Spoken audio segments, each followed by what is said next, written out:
Ahoy everyone and welcome. It's time for more Magic the Gathering Arena. Now there's a number of awkward things about today, but we're here and we're streaming. We're going to play some Magic. The first thing to note is that I feel poorly, I think would be the correct way to state it. I've been having a rough week with various factors coming together to make me feel like garbage, but I decided I was going to stream anyway. The other things I had planned for today are in the garbage, but this is still going on. That does, however, mean that there is a non-zero chance that we end up ending the stream suddenly, because brain hurt, or something. Other things worth noting. Here we are. I think I like me on the other side for this. I think that's how we do this. Give me a moment. I should check these things before I start streaming, but that would require forethought. An ability not available to me in this current condition. Okay. Other things worth noting is that I tried to finish out a bunch of quests over the weekend. Didn't quite succeed at this for some reason that I don't recall. And then apparently just forgot to do that for several days. So now we have mostly completed quests from when I was like trying to gain resources for my beta account over the weekend. So we'll probably finish these quests fairly easily, is the bright side. Flip side of that is that, you know, at some point we'll be less incentivized to win games, I guess. But yeah, so other things worth noting, because I said there were several, and that's only two. I guess three is several. Now that we've added this ghostly queue of Quick Singleton, and I think I briefly mentioned that Singleton was like a thing that they were planning on adding to the client. So, Singleton traditionally is any format where you can't have more than one copy of a card in your deck.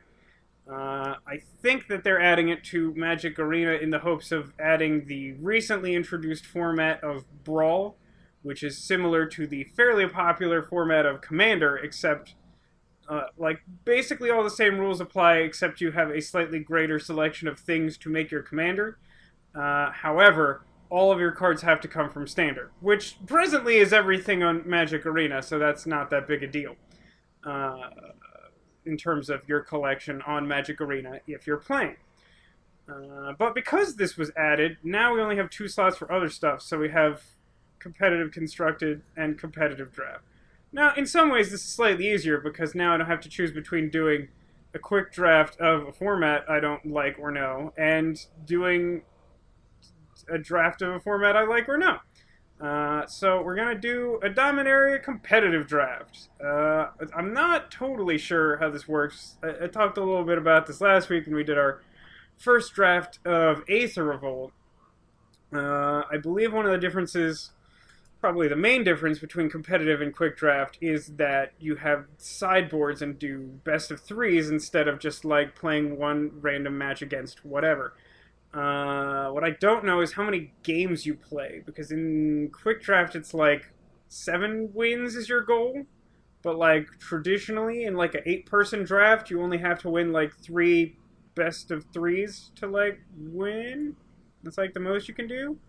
Does it not allow you to choose Quick Draft when you press... Well, if I press play it's going to put me in the... Oh, okay. I didn't realize this menu had secret options on it. I'm still going to play Dominaria, because Rivals of Ixalan. No thanks. I guess I could do this here.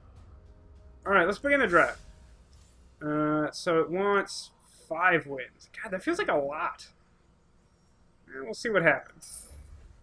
This is like a much bigger buy-in. It's like half. I think it was 750 gem units for a quick play draft. So I guess that's another distinction worth noting. Alright, so here's what we got. Like I said before, you generally want to look at your rare first. So we have Evra, Halcyon Witness. It's a 6-mana 4/4 lifelink. Has the ability to pay 4 mana of any type, exchange your life total with this creature's power. So this is kind of a hard card to wrap your head around. Like, you can spend the mana to, like... So say you're at, like, 10 life. You know, you've lost, like, half of your starting life total. when you attack with this thing, you can exchange your life total with this, which, you know, puts your life total to 4, but there aren't that many things in this format that will just, like, deal 4 damage to, like, at instant speed in the middle of your own turn. What it does mean is that if your creature doesn't die before dealing damage, then you'll gain life equal to your previous life total. So if you use the ability, you sort of just add you add like 4 to your life total and deal your life total worth of damage to something. So it can be pretty strong. I don't think it's as strong as it looks, because like all your opponent has to do to make life awkward is, you know, kill it at instant speed is one option. There's not a ton of things that do that. But like if they can kill it in response to like trading your life total with it, it's really awkward. Also, like they can just put like two creatures, like just two power creatures in front of this, and then it's dead, because you don't like change its toughness. It's always got 4 toughness. So that being said, we got Valid Soothsayer is a decent uncommon. It's a way to draw cards, especially at a deck with a lot of tokens, which the green-black wants you to do. Green-black deck. It's very Saproling focused. It's where a lot of our cards for the Song of Root deck come from. Mace Unicorn's pretty good, but I wouldn't take it over probably either Evra or Blessed Light as like a first pick. This pack's generally pretty weak. Like, Soothsayer's pretty good. I'm not personally super excited about it as a first pick, because it's kind of expensive for a 2/3. And the card drawing's good, but you both have to sacrifice a creature and spend 2 mana, so it's pretty slow. Technically, I think Blessed Light is the best pick here. Like, I've seen Evra be pretty impressive, but I've also seen it be pretty derpy. Whereas Blessed Light just, like, kills whatever you want, and can even hit enchantments for some reason. So as much as I would like to play Sweet Rares, I think I'm better off just taking this card that definitely does the thing I want. So I'm going to be disciplined and do that. Okay, what do we have here? Not a ton. Skittering Surveyor is kind of nice. It's a colorless, it's an artifact creature, so you don't commit yourself to any particular color. It lets you search for a basic land of any type and put it into your hand when you play it. So that means that you can like play 3 color decks a little more easily, or even just like splash for some sort of crazy rare. Speaking of rares, the rare in this pack is really bad. Marwyn the Nurturer is probably fine in some sort of casual constructed format, but a 3 mana 1/1 that can tap to make 1 mana is not great. Hey, Gutierrez, welcome. How are you doing today? Right now, we're in the middle of our first competitive style draft in Magic the Gathering Arena Beta. So, yeah, we're having some fun with this. I think our pick here, like, basically, these 2 uncommons are both terrible, even though they're the same color as our first pick. Triumph of Gerard is just a little bit too unreliable.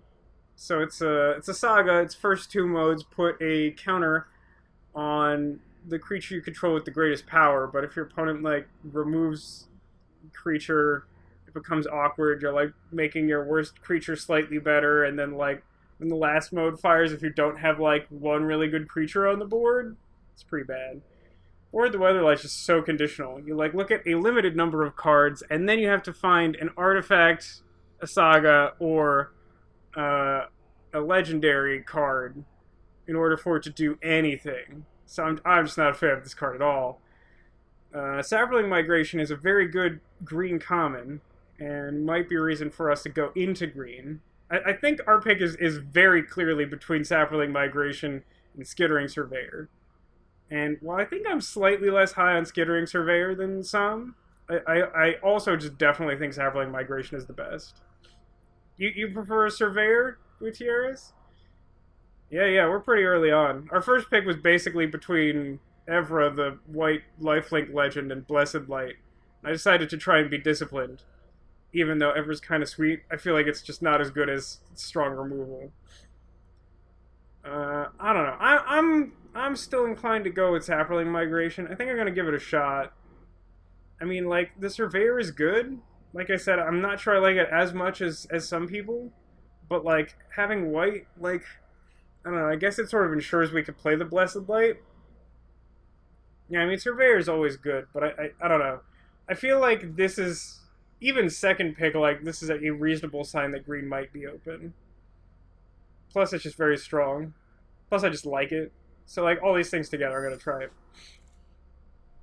Another Sapling Migration is a fairly good sign versus another Skittering Surveyor. Anything else worth noting here? We've got Pegasus Courser. It's 3 mana, 1/3 flyer that when it attacks, it makes something else fly for the turn. This card is pretty good. I'm not entirely sure how to evaluate it, but I think I don't know. It's kind of tough. I think it's definitely between this new card and the same picks as before. Now, I think the number of Sapling Migrations I'm willing to play in a deck is reasonably high. Plus, again, I feel like the more of these I'm seeing, the more it feels like green is open, despite the fact that the only other green card in this pack is not great. I mean, Pegasus is quite strong. And Surveyor is good. I don't know. I tend to prefer Surveyor in, like, decks that already have, like, red in them. Just because, like, red is, like, a really strong splash and not a great, like, actual card. Like, actual, like, main deck color, rather. I don't... like, personally, my inclination is to just try and cut green here. Like, green is very good in this format. Pegasus Courser is strong. I don't have a ton of first-hand experience playing it. I know it's been very strong against me, but, like, you need a certain number of, like, things that you actually want to hit them with for it to be good. I don't know. I do like Sapling Migration a lot. I'm gonna go. Alright, what else do we have here? It's seeming like white might be open. I mean, looking at the quality of this pack, like, again, we're seeing some pretty weak packs here. Voltaic Servant can be really good, but mostly if you get the rare card Traxos. It's like this giant 7/7 trample thing that comes into play tapped.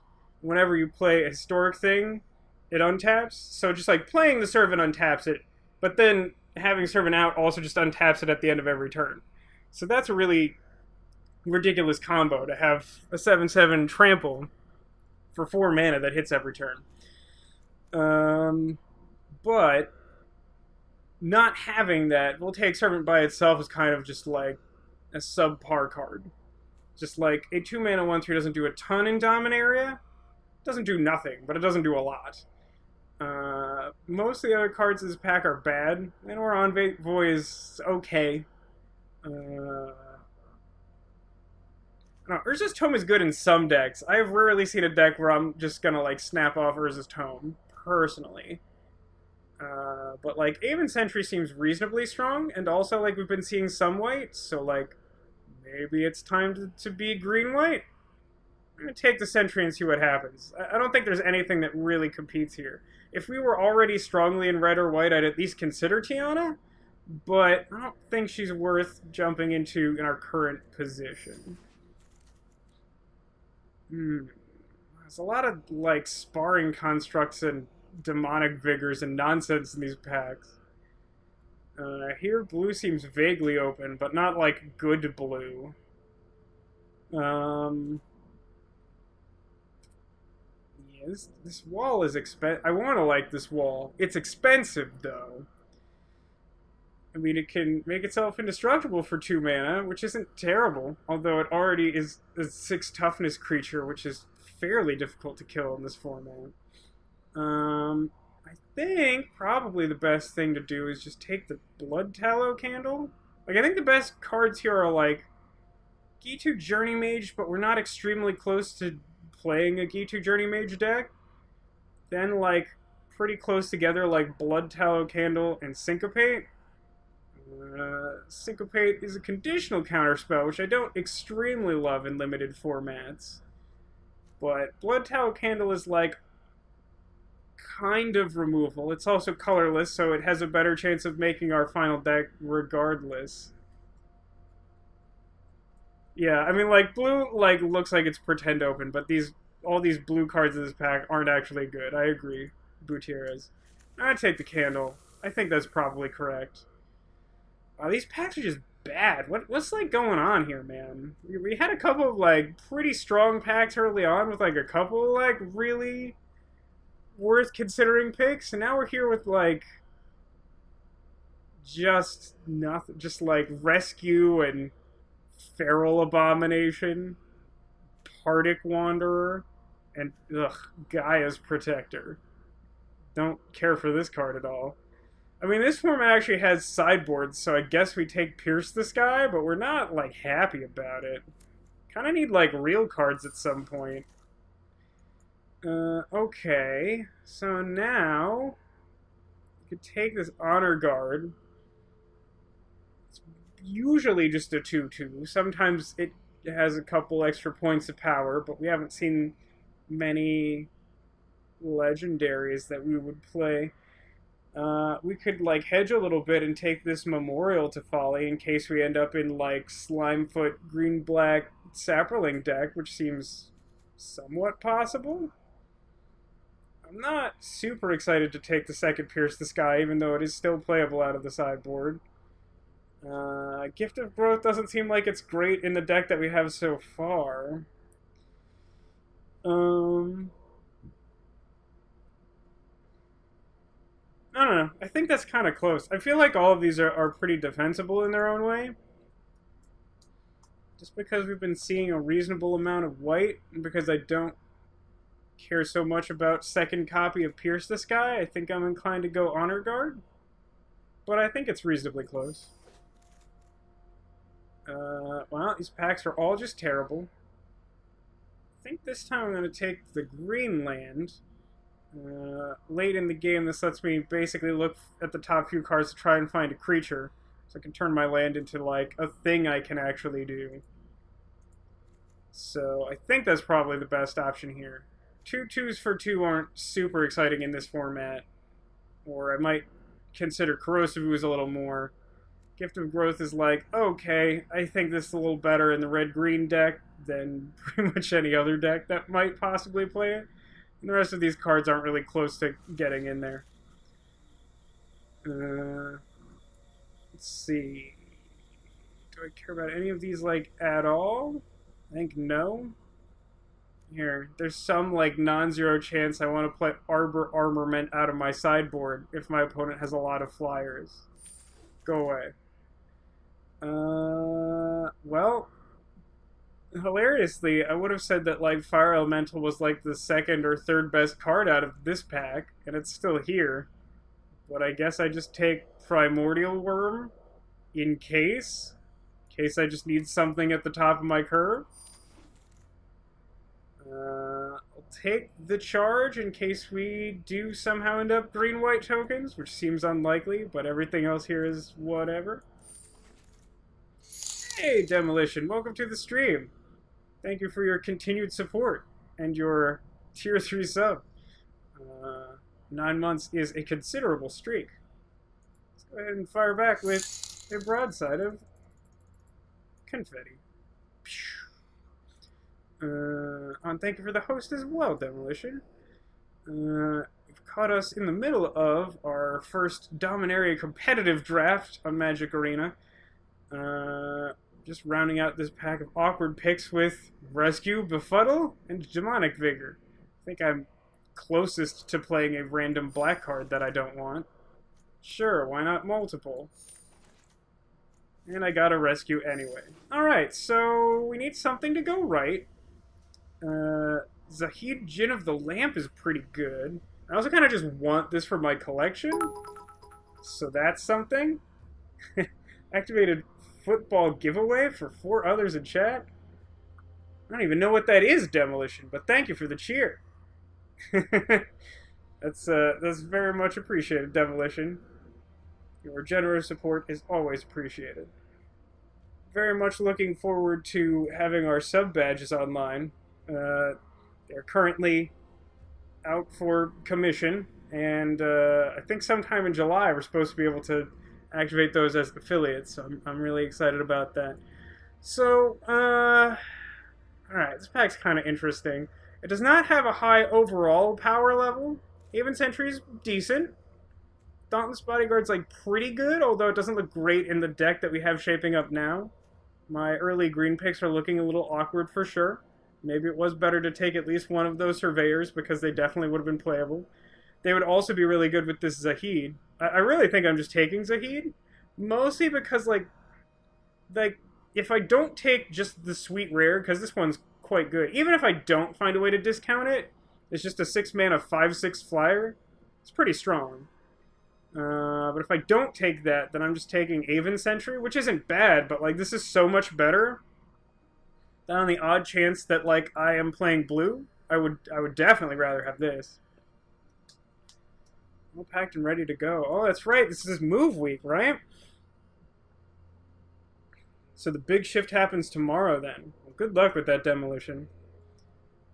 Yeah, I'm not sure which color we're like. It's starting to feel like we're, I don't know, splashing the blessed light off of something. I don't know. I could see this going a number of ways, but I think Zahid is almost certainly the pick here. Like it's just definitely the strongest card in this pack.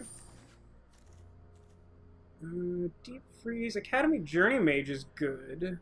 So is Eldest Reborn, although I don't think we're super close to playing that. These packs have just been so bad.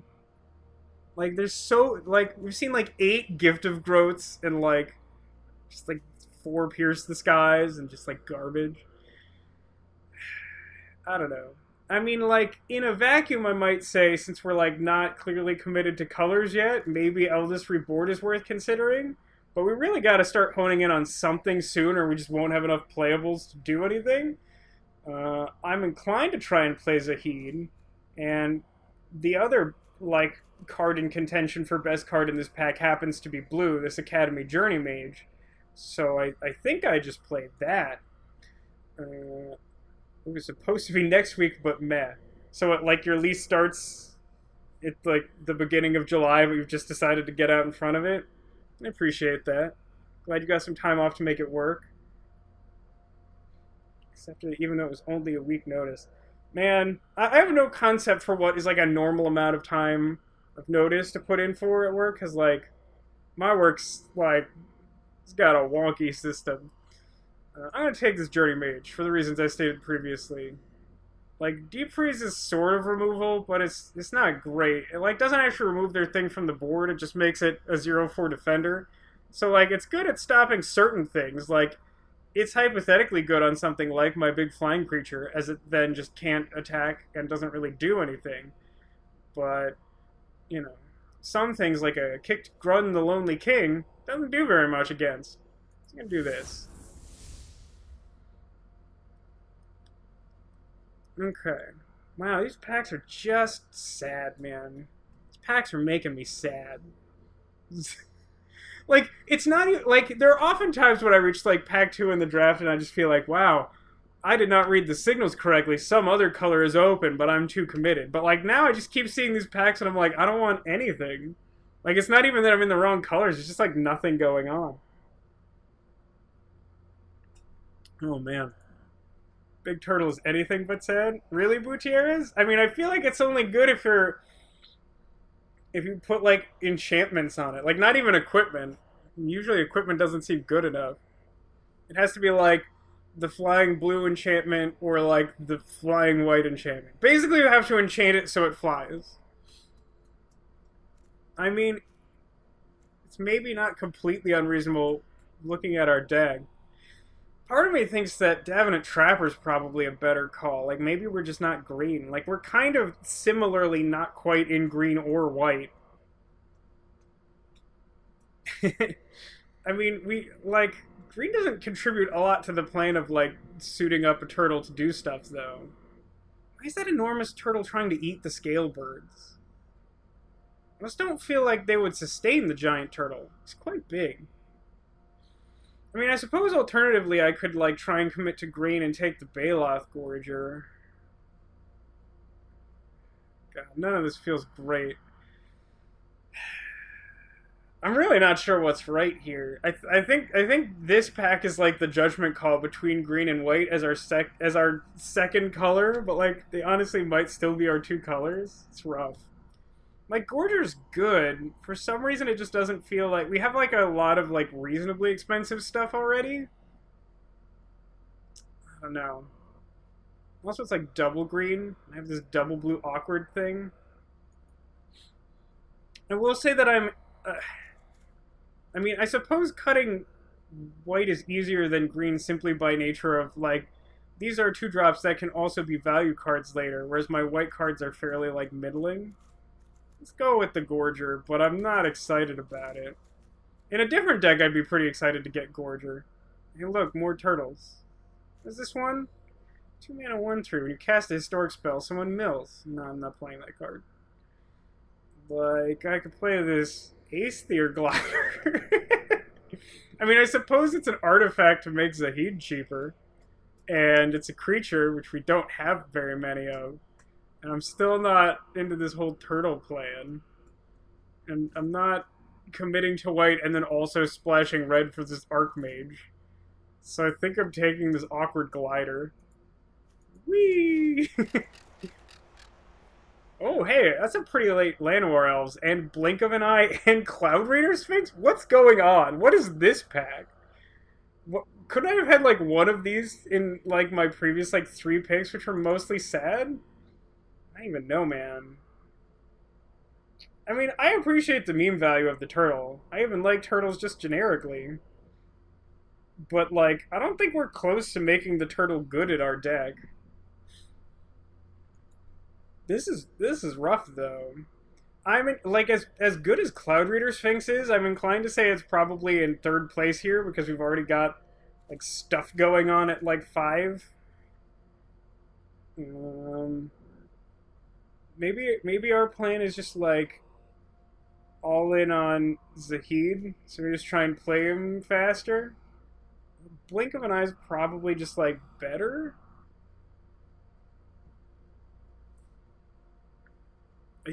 I mean, I'm somewhat committed to blue-green at this point.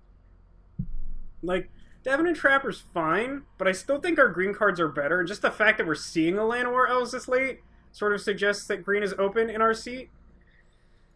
So what if we... It's this button. Let's lose track of this. Yeah, our curve is like a straight line right now. So maybe we're just supposed to take the elves because our deck's kind of expensive? It feels like it's close though, right? Blink of an Eye is quite good. So our deck's just like not going to have interaction regardless. I mean, we do have no combat tricks. Oh, Cotillion. Thank you very much for your football. What is this football? I mean, I realize it's World Cup right now. But I don't understand how the football giveaway affects 4 other people. Oh, now people have football emotes. So, enjoy those. And thank you very much, Cotillion. I'm going to shoot some confetti at you. Anyone in chat with Vasco emotes, I encourage you to do the same. I don't know. I mean, I'm torn because I agree with you, Gutierrez, that we don't have a lot of, like, spell value or whatever. Llanowar Elves is a bad top deck. Yeah, you're probably right. I don't know. I think I do overvalue Elves in this format. But at the same time, our curve is weird, so I don't think it's unreasonable to take them there. Let's go with the spell, though. Oh, good. Now it's Slimefoot. We could totally go in on that all of a sudden. More Aether Gliders. Oh, yeah. I mean, if we're 3 colors, I think we're banned. I don't think we're Slimefoot, despite having doubled Saproling Migration. So I think I just want another artifact to turn on my stupid genie. This deck is horrible. Don't do what I'm doing at all. Alright, see you later, Demolition. Thank you for stopping by, and good luck with the move. I know it's got to be a lot of work, but I hope it goes as smoothly as it can go. Just don't even watch me do this. This is bad. Alright, so... do I think I want this bad green 3-drop rather than this, like, probably very bad in our deck, blue 2-drop. I don't think it's extremely close. I think the fact that I have this Primordial Worm is enough to make me not want to consider Thorn Elemental as much as I like that card. No, Cotillion, don't do what I'm doing. Do the opposite of what I'm doing. This deck is awful. Oh, God. I'm gonna take this Tolarian Scholar just because I don't know if we're getting their unplayables. This is so sad. This deck is not good. Alright, here's our first pack again. I guess we take another Llanowar Envoy? I don't want a 5-drop spell that doesn't do anything slowly. Opt might be correct to try and find our better cards. But I think, I don't know, I feel like it's Envoy. Taking the Envoy. Ugh. I hate this whole draft. I regret all of my life decisions. Give me this sideboard card. Rare draft, I guess? I'm not playing any of those. Ugh. I mean... Ugh. Ugh. Oh my god. Hey look, we found our fixing, you guys. Oh, Lord.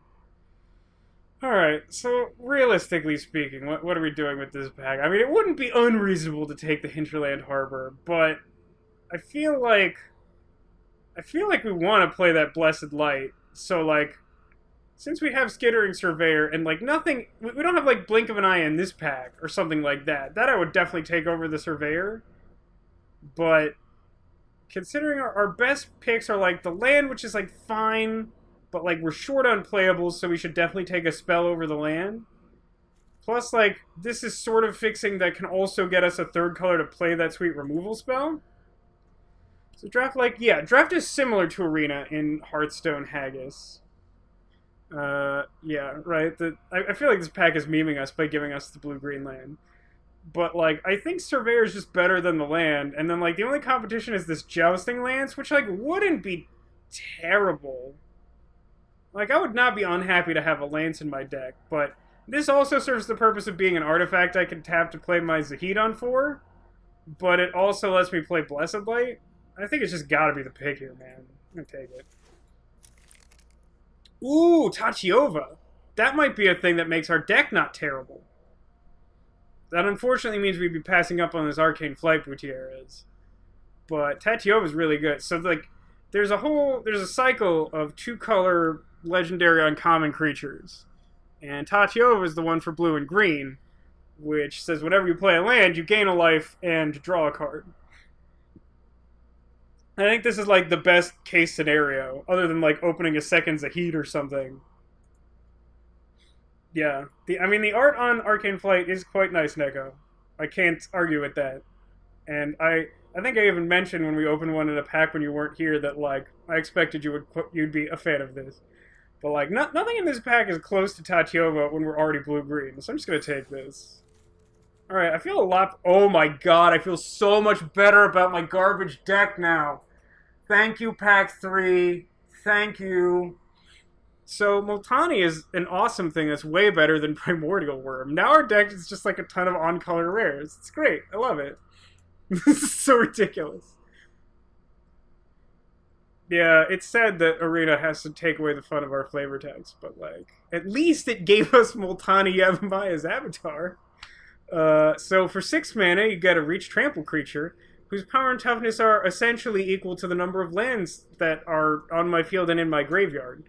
And then I can return 2 lands from my field to my hand to put him back in my hand from my graveyard. So even if they kill him, I can just, like, tempo myself to get back this ridiculously strong card. We're taking this. It's not close. And then an Academy... Ooh, but Llanowar Elves. Llanowar Elves versus Academy Drake. So... I mean, we have a bunch of 3s, but 2 of them are Aether Glider, and 1 of them is Tolarian Scholar. It really wouldn't be a bad call to, like, take this Drake. It's probably the best card. Like, I would love a Llanowar Elves. I really would. But, like, I don't think it's as good in this deck as it could be. having more, like, flyers and, like, things to do after Tatiova's, like, let us cycle through a bunch of lands and stuff seems good. I think I like Mammoth Spider more than most people. It has great flavor text. I like Mammoth Spider. But I'm gonna take the Drake, because I would really prefer not to play Tolarian Scholar. It's close with the Llanowar Elves. Don't get me wrong, but I'm taking this. Okay. Do I want anything in this pack? I don't know if I want anything in this pack. So I could take an equipment to, like, make these saprolings slightly better, but that doesn't seem great. I mean, all artifacts are reasonable considerations with Zahid, but I don't think that's what we're doing. I mean, the thing is, what else do I take out of this pack? I guess is the question. Krosan Druid? Probably wouldn't be terrible to take a Krosan Druid. Really like Befuddle? Cantrips are cool, and it's a combat trick. I mean, I don't know how often it really succeeds at being a combat trick, but we are light on interaction. I'm willing to at least put it in the sideboard to give it a shot. Let's see how things go. Marwyn is not exciting. Take this Mammoth Spider. How many 5s do I have? Like a few. Wizard's Retort is not as good as I would like it to be. Is it just Mammoth Spider? Maybe it's Syncopate, because, like, we don't have, like, a ton of, like, 2s. So, like, maybe some amount of the time we're, like, countering their turn 2 play? I don't know, that doesn't seem great. How worried am I about flyers? White seems like it could be a problem.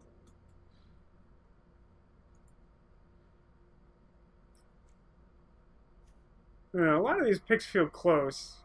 At least closer than they should be. I do feel like I have enough things at the top of the card. Plus this guy has reach too, right? Yeah. Alright, I think I like this idea. What does this one even do? Precognition Field. 4 mana, you may look at the top card of your library. You can cast it if it's an instant or sorcery. Well, that doesn't do very much for us. And you can exile the top card of your library. I don't think we're quite there. I don't know, part of me wants to just take this Opt. I could take, like, another Llanowar Envoy, but I don't care enough. God, I have, like, 21, like, main deck cards, and one of them is Memorial to Unity. I don't know, I think I, like, opt for just trying to, like, cycle towards our things that are actually good. So we got Befuddle, some garbage. I mean, I could take Broken Bond for the sideboard is probably reasonable. We do kind of need main deck cards. God, I wish I had, like, a second bit. Like, I feel awkward about my lack of 4s. Sometimes the Heat's a 4.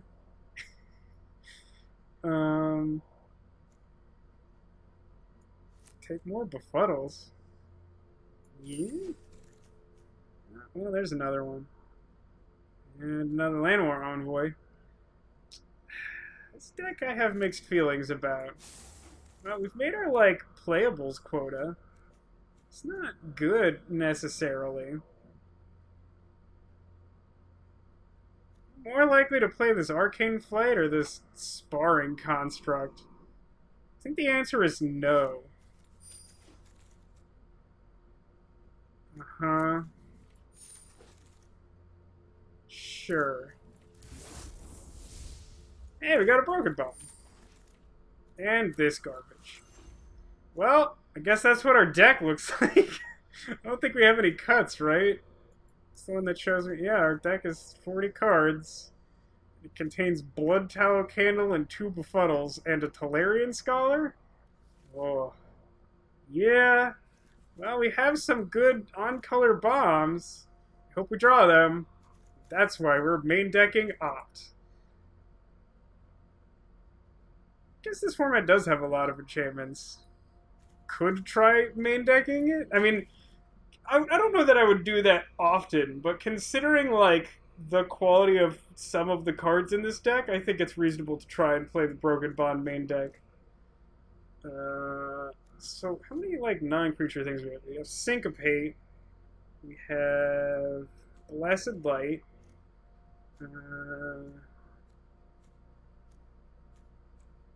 Two Befuddles. Saplings are basically a creature. Blink of an Eye. Candle Opt. So maybe I remove the Tolarian Scholar? I mean, at least the Llanowar Envoys, as generic as they are, have the potential for late game fixing for Blessed Light. Like, that doesn't seem like nothing. I'm gonna try that. I think I like that idea. Yeah, Pokemon does not make the cut often, but it's not unreasonable here. That's pretty much what our deck looks like. Our creature count is 13, but that's not counting. Make this go away. That's not counting the Saproling migrations. So that's 15. Maybe we are supposed to cut a non-creature instead of Tolarian Scholar. Just like all our creatures are bad. Plus, like, Opt is really just like to thin our deck. I think. I mean, it's more like 15.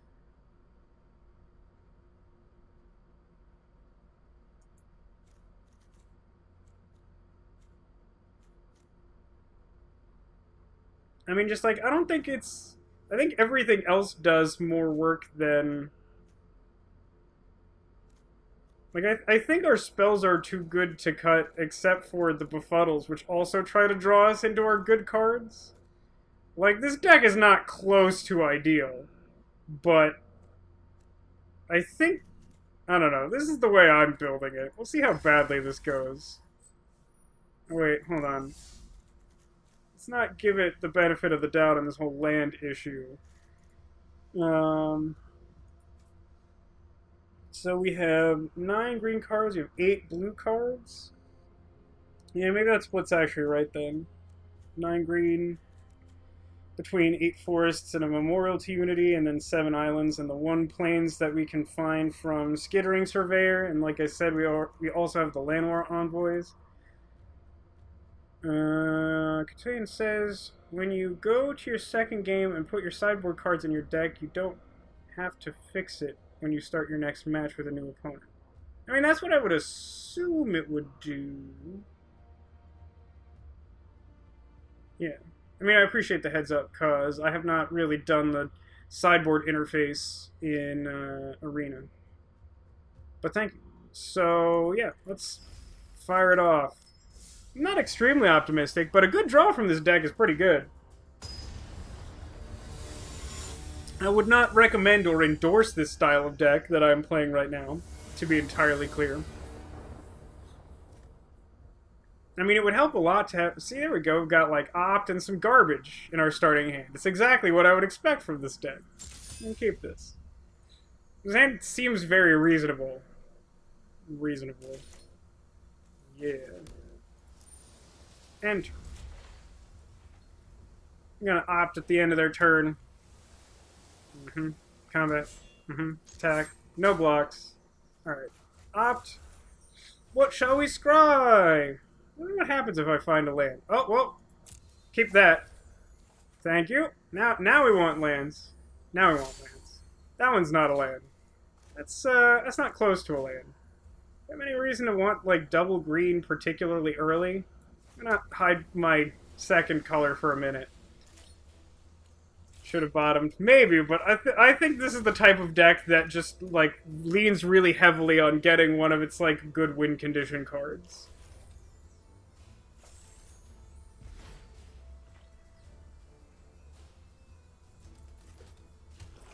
I mean, I think you're joking, but at the same time, keeping a 6-drop on top with only 3 lands total in my hand and board, I don't know. I think it's a little greedy, if I'm being honest. But at least I have some plays on 3, so if I get stuck for a minute, it's not the end of the world. And that's not great. I'm going to play Aether Glider. One, because I don't think he's going to counter it, or if he does counter it, he'll feel bad about it, which is value. But also because, well, I guess I can't technically draw land and Zahid, but feel like having the glider randomly out is probably good. We'll get in some like damage early maybe, and then if we do draw Zahid at some point and another land at some point, then we could play it even if we don't draw a ton of extra lands, which would be nice. Drawing lands would be nice. I don't think I've actually seen someone play Rona in draft. Not that you shouldn't, I just don't think I've seen it. Roar! This thing doesn't fly, right? I'm not sure I'd care either way. A 3-drop. This is my existence. Welcome to here. Yeah, I don't know that I've done a great job. Oh, wait a minute. That's right. I ended up moving myself because they moved the opponent's name to the other corner. That's why this happened. It makes more sense.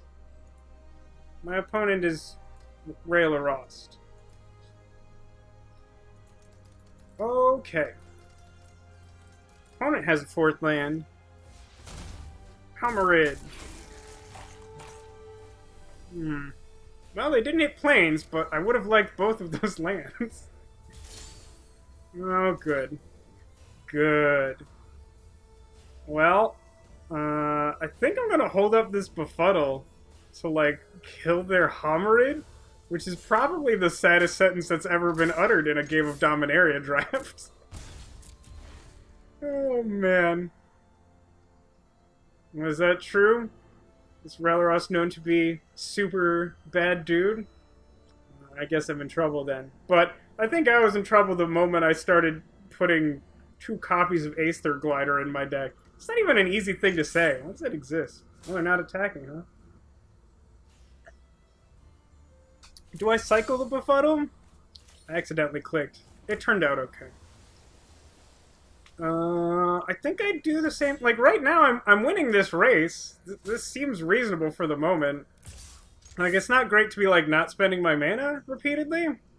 And if I had double green, I would almost certainly play as Baloth Gorger. How do I feel about that? I can't do anything. Resolves. But they had to spend, like, a pretty good removal spell on my Aether Glider, so taste it. Okay, end turn. This time I might just cycle the Befuddle. I do really want to hit my land drops. Someone else is playing 3 colors, and it's not for Daragaz. So that's interesting. Is there some other obvious reason to be doing Grixis? Huh. I don't know.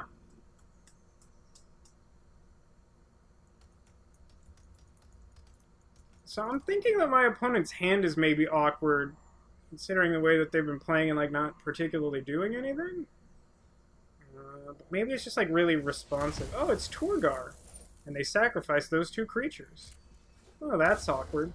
Hey, Plains would be a really good draw. I like Torgar. It's really bad for me. So Torgar can cost less for each creature you sacrifice, which is why his creatures died.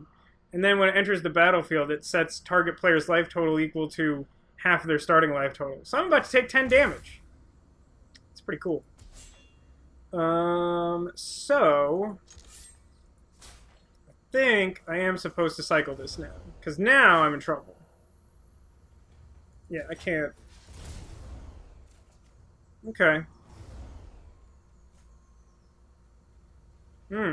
That actually is pretty good. Well, now that's very good. So what we're going to do is, we're going to play this Academy Journey Mage. When it enters the battlefield, it will return their needlessly expensive 7/6 to their hand. Then I will attack them for 3. Next turn, I will play a 6/6 for 6, with Reach and Trample, that gets bigger over time. At some point, I will hopefully draw either enough lands to make white off Llanowar Envoy, which, it's only 7, right? So I just need, like, 1 more land? And then I can, like, Blessed Light their 7/6? Plains would be good. Plains would definitely be good.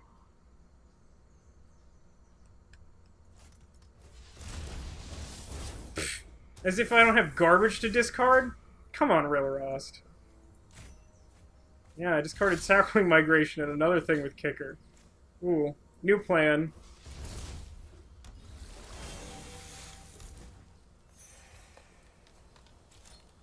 All attack. Oh man, that's all. That I consider that a tremendous compliment, Gutierrez. That I would make an amazing Yu-Gi-Oh character. Thank you for that. I'm a big Yu-Gi-Oh fan, despite the fact that I don't think extremely highly of how that game has developed over time. I'm a big fan of the anime, and also just like the weird sensibility of it. So I consider that a high compliment. Thank you. So I'm assuming are they hard casting? No, they're not. No, they don't have enough mana to do that. So why did they tap the extra black? I assume they're planning on casting another spell this turn, but maybe I'm wrong. Maybe they're going to play another one of Vicious Offering? This guy? Oh no, they're just going to get back Homerid Explorer and Caligo Skinwitch. Okay, well, I'm going to keep this Aether Glider and Syncopate for the purposes of... Well, I suppose I could try and hold up the Syncopate is another thing I could do. What thing would I want to Syncopate? Man, I don't actually have enough mana for this, do I? Oh, I do, because it actually only takes 6. So I should definitely keep that. That's actually kind of interesting, though. I mean, the one thing I'm sure I shouldn't do this turn is play Aether Glider. I mean, I could still hold up Syncopate for like 2, but I don't think that's good enough. And I could play the Multani. I'm gonna attack with these blokes.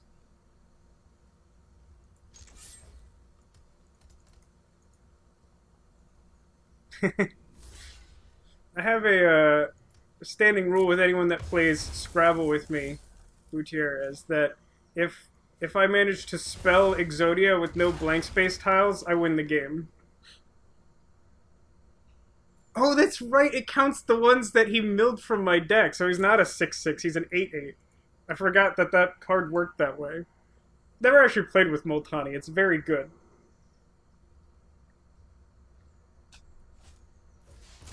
Alright, the fact that his play is Homerid Explorer seems to bode well for me.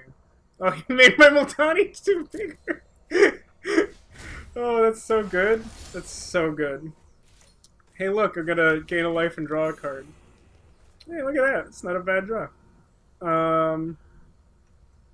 So, I think I attack with everything, right? Why would I not attack with everything? If I change my mind midway through, then I can still Blessed Light something. It's also, like, super tapped out. So even if he, like, blocks both of these things, he's dead. And this thing is trampled. My opponent's just dead, right? I think my opponent's just dead. Yeah. Can I hit him with the... Nope. Not fast enough. Get ready for game 2. Alright, so what did we see from him that matters? Torgar is relevant. I don't think I have anything that matters against Torgar. I mean, let's be honest. Our deck's pretty bad. They didn't play any flyers, so like our only real sideboard cards don't do anything. The next game, please. Opponent shouldn't be milling you unless he's mono Homerid Explorer. Yeah, like, I think I would be willing to debate that in a vacuum. I've heard a lot of pros say that, like, you shouldn't mill your opponent in this format because of all the graveyard recursion, but, like, I don't think there's actually that much recursion. Oh, this hand's nice. It's not great, but it's nice. It has Multani. That's good enough for me. Plus we have, like, Syncopate. So, that does something. Oh, I think our opponent also doesn't know we have a white splash. That's interesting. Oh, he did that at sorcery speed. That's interesting. I wonder why.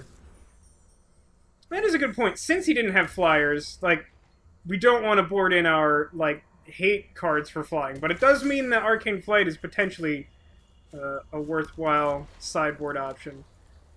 Hey, Kat, welcome to the stream. We are playing a really awkward draft right now. With sideboarding. Hooray! I syncopate this, right? Yeah, I think I syncopate this. Select value for X, not 0. Goodbye. Looking at cards from Aether Revolt and Kaladesh. How's that going, Kat? Anything interesting come from your investigation? Again, I'm in a situation where I can't both draw a land and the genie, so I'm just going to play this 3-2. These sapling migrations have not looked particularly good in our draws, but mostly because we draw them after... I think we've drawn them on our third turn every game. This looks remarkably similar to last game. Did we see what our opponent was playing red for? I don't think we did. This is our game plan. We counter it? Maybe, I don't know.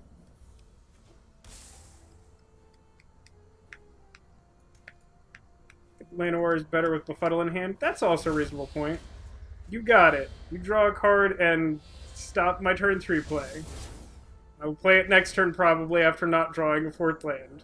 Well, if I had a 4th land, I would probably play it anyway. Oops.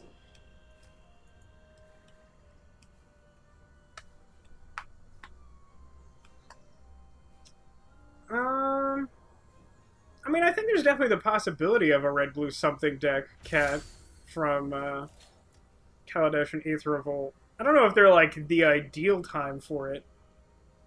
The problem is that, like, mono-red's so strong, I don't know what blue contributes. I mean, like, I would probably just make the red-blue deck anyway. I was already planning on making one before I knew they were actually planning on adding Kaladesh to the client. Come at me, bro. Punch. Will you do a thing? Pretty sure this deck has lanes in it. He did a thing. Grats, bro. Proud of you. Boom. You'll never not be Llanowar on Void.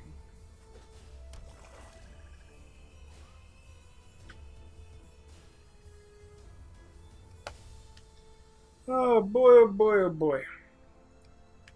They've been spoiling cards for the upcoming core set, which is the next set that's going to be released. Who will you mill? It's me. That's unfortunate. At least we hit land, though. I think we play... Well, let's attack. I'm willing to cycle my Befuddle to kill their stupid Homerid. They're pretty low on cards. Enjoy this Befuddle. What does my life become? Cool. Drew a flyer. Boom. Here's a candle. Have a blast. But yeah, so they're spoiling cards from the upcoming core set, and there's a blue 2-drop legendary creature that makes Thopters every time you play an artifact. I like this card very much. It's reasonably likely I will try to make a deck around it, but it won't be good because Goblin Chain Whirler exists. Dark Bargain. You go, friend. You've been trapped in the whirlpool of finals, Gutierrez. I hope you made it through unscathed. I know that is a difficult time. So, yeah, unfortunately our opponent did hit our Zahid, a land, and Skittering Surveyor. Which, like, all would have been cards I would like to put in my hand right now. That, not so much. Well, let's see if they'll bounce my guy. If so, I will just replay him. You'll never not be Llanowar on Void. Maybe he will opt into unkicked blink of an eye. Actually did, transferring to San Francisco State. Nice! Well, I'm glad to hear that's working out well for you. Okay, so we got 4 mana. Don't really have reason to aggressively play Aether Glider, but I have reason to wait on playing Academy Drake, and it does the same amount of damage, and that would be my other play, so there you go. That's my turn. Ooh, I hadn't heard that. They're bringing Oath of Gatewatch to Arena? Why? That's so bizarre. That must mean, if they're really planning on, like, I have so many cards. That's fine. What do I get rid of? Migration at this point. How much is it to kick this? It's like 7? I think I'd rather have the Worm. But, like, only... No. No. There's no guarantee I play the Worm. If I get that mana, I'm playing Multani. Alright, someday this does something. combat, attack. So our opponent's game plan is like mildly annoying, but so far they don't really do all that much. Their deck seems to be about on par with ours in terms of awkwardness. Unkicked, please. Bird Drake. Oh, interesting. You could sort by Oath of Gatewatch and the filters now. Mm-hmm. But yeah, if they're planning on backtracking and continuing to make sets like older and older, that means they must eventually be planning on adding Modern, which is good. I'd be interested in playing Modern on Arena. I don't know that... I mean, it's not like a bad play. It's certainly my highest damage creature, but I don't know that that's a winning proposition for our opponent. Wow! Alright! Acer Glider survived the storm. By the way, Multani. Okay, enjoy Multani. You've spent 2 kill spells on things that aren't Multani. Hooray! Alright, it doesn't deal with Multani. Alright, it also does not deal with Multani. So we make Multani bigger, and then we bounce the one that gets bigger, I guess? Yeah. Am I fast enough? I'm not fast enough. I mean, yeah, it's not that was the wrong thing to do. Like I said, it's just like spending your 4 mana, like, kill spell on just like 2 power guys because you don't have any blockers feels really bad for our opponent. Yeah, this is long, man. Like a normal draft, you just gotta win like 3 matches. This one wants you to win 6 matches? Am I the Sultan of spare time? What's the deal with this? Our opponent seems to be pro ponies. They're for pony. Vote yes on Proposition Pony. It's called MagicArenaCardList.com.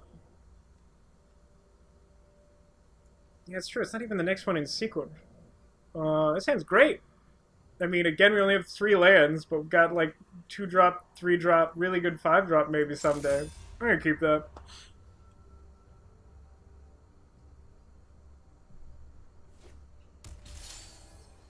Alright. I don't know how I feel about drawing that Broken Bond, but it's not the worst thing that could have happened.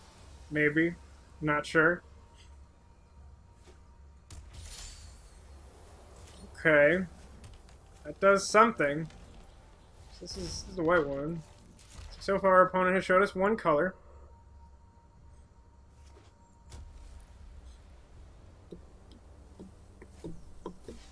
Okay. Is our opponent mono white? That would be interesting. Flyer. It is annoying that I played 2 1/1s and they played any creature at all. Land next turn would be good. Oh, land next turn would be very good. Do I chump? No, I don't chump like that.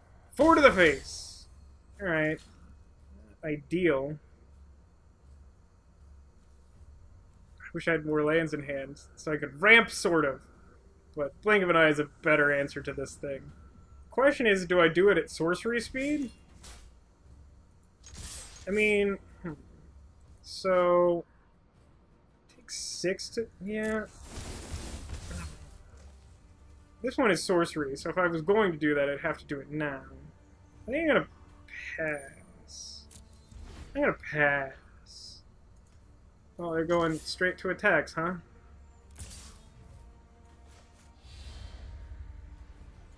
Go away, please. Goodbye. Yeah. I don't know. I think especially since, like, it's really easy to fall into the trap of always do instants at instant speed, because there are definitely times when it's incorrect to do that. It's worth considering if there's a reason to play it, like, on your turn, and, like, not give them a chance to untap or draw a card or whatever. But in this case, I think, yeah, we just want to do the traditional. So I'm gonna play 3-drop and attack with my, like, Drake, man. 3-drop. Man, this deck does not want to give us more than 3 lands, which is awkward. Alright, well, this is continuing to be a thing. I don't know what's in our opponent's hand, but it doesn't seem like it's awesome. More Derp Flyers. Ace their glider victory inbound. Oh, it's a second color. For some reason, I'd convinced myself they were legitimately just like mono white, but yeah, it doesn't seem super likely. Press my advantage here. Yeah, I think that's worth doing. Think they'll block? Probably should have done that last turn. Sapling migration. I think we're just wide enough that we can start, like, attritioning ourselves to kill them. Ah, or that. Well, that's not great. Still have to be careful. I'm not sure they can attack yet. Maybe. Maybe they can. Now, I feel a little bit silly about trading my Llanowar envoy, but I think it's pretty difficult to call Lyra Dawnbringer as their next play after seemingly just being color screwed.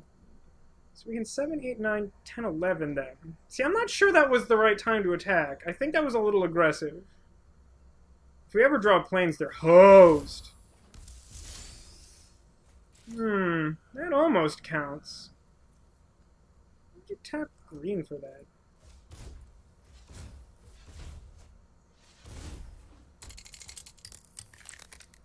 Yes, take the action. Yes, this one. Yes. Gain life, draw a card. Yes, it was land. I think I attack with everything but Tatiova, right? Pretty sure that's correct. I'll attack, but not you. Yeah, because they can't block with the Lyra and they're tapped out, so they can't do Gift of Growth to untap it. This seems correct. I definitely think I just want to put the pressure on them right now. Enter. Next turn we could Blessed Light their stupid thing. Although, if the board state doesn't change a huge amount, it's probably better to just, like, kill the 3/5. We'll see what happens. It's kind of an aggressive play, but if it kills them, well, that's what aggressive plays are for. Killing the opponent. I'm sorry that your Wi-Fi at home is bad, Haggis. My Wi-Fi has been inconsistent. Like, my actual internet connection itself has remained fine. But, like, over the last couple weeks, I've had the Wi-Fi just die out randomly.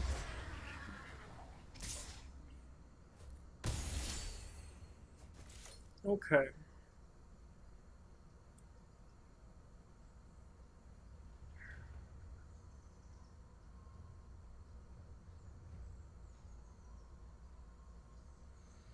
Courser's annoying. Well, let's draw a card first, because we can just do that. Okay. That's actually pretty good. How much is this? Minus 5? That's not bad.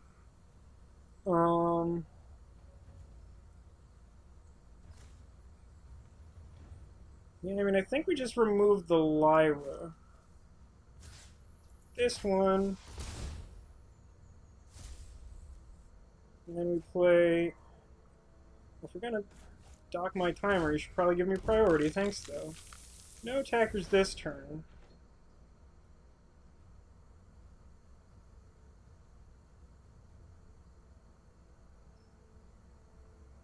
So Lyra's a really good reason to bring in all that, like, Wow, okay.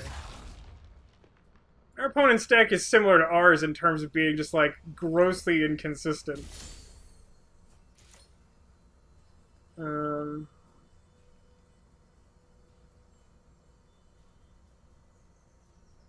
much does this cost? This is 8, and we have 7. We just play the Primordial Worm? Does it want to hold the white up? Doesn't really matter. Oh, hi, Shy Guy. Welcome to the stream. We're in the middle of a Dominaria competitive draft. That means there's sideboarding, which means we're going to bring in our sideboard tech against that miserable Lyra.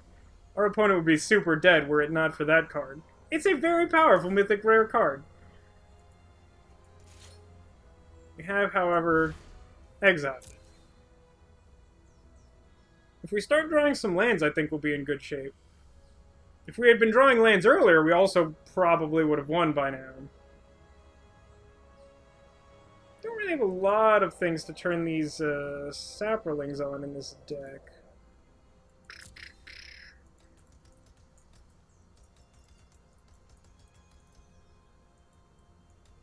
Maybe it was better to hold the candle, but like I'm feeling pretty like crimped on mana. I can foresee a turn where I want to spend. That's annoying. It's probably not correct. Wait, that's like super not correct, isn't it?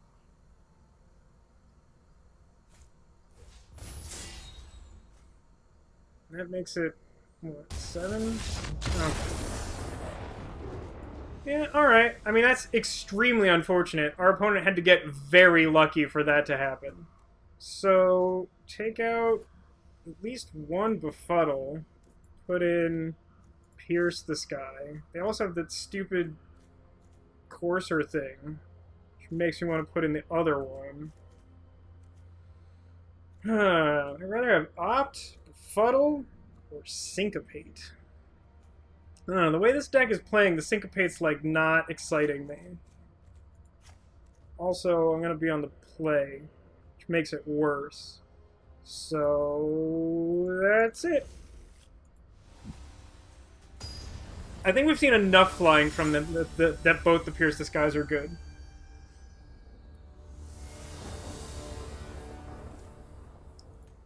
That was a frustrating game. Hey look, Pierce the Skies, and Tatyova, and a 2-drop and a 3-drop. And exactly 3 lands. I swear to God. Could one of these games we actually draw, like, a correct number of lands? I'm not keeping, like, 1-landers here, but we've been screwed on mana, like, every single game. And, like, I genuinely think we probably would have won that last game, like, pretty easily if we hadn't been stuck on 3 for, like, 6 turns. Well, like, stuck on 3 for less than that, but, like, still stuck on 3 for a number of turns after reaching 3 mana.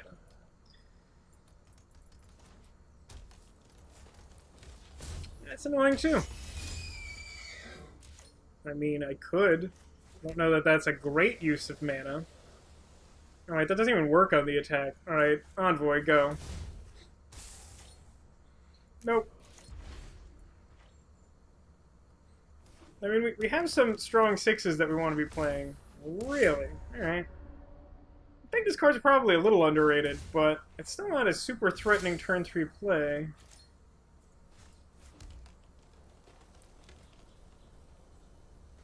Yeah, I just got nothing, man. 6 would be ideal in this deck. Sometimes more. Tatyova makes more appealing. Will you attack with your Unicron? No? You will not? No. I'm gonna play Tatyova. Wait, I should play Tatyova next turn, so that I can draw off it. How likely are they to kill it, though? They pretty much need exactly Blessed Light, or whatever it's called. This feels bad, but I'm gonna play it. No attacks.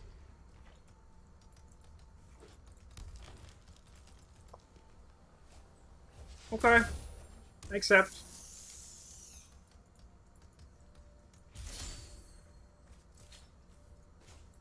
Draw a card. Alright. I think we... Yes, approximately this.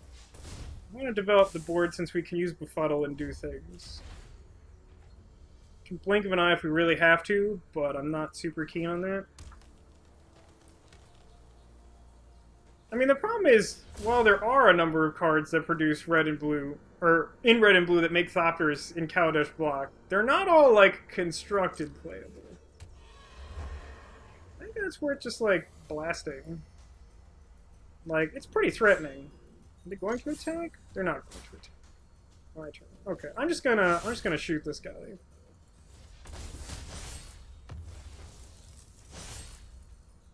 You do not get to win the board stall that easily.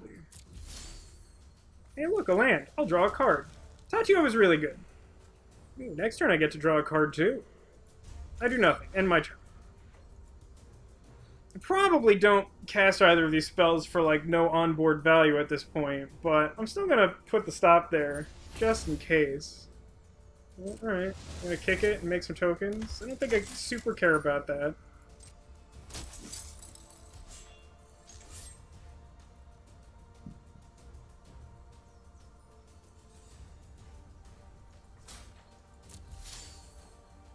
Well, we've got the other Pierce the Sky for when the stupid angel comes out. Hey look, next turn I'll get to draw a card.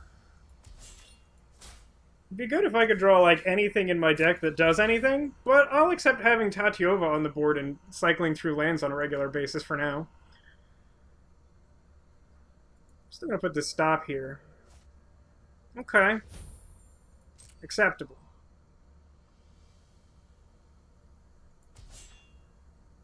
So the way this is phrased, I could technically kill that if it attacked. It would be awkward. Is that worth using the Befuddle? I think it is.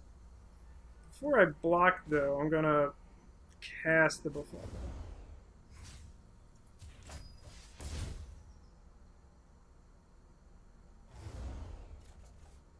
Okay, not great, but something.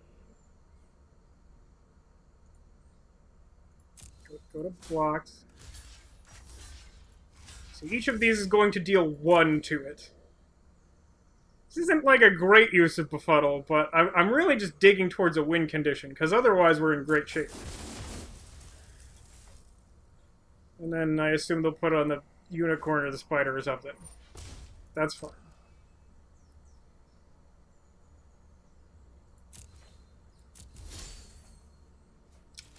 Well, guess we'll draw a card. Sure. How do you like these Llanowar Envoys, Mario? No thanks. Oh, I have so many, like, good cards in my deck. I mean, I also have so many bad cards in my deck, in fairness.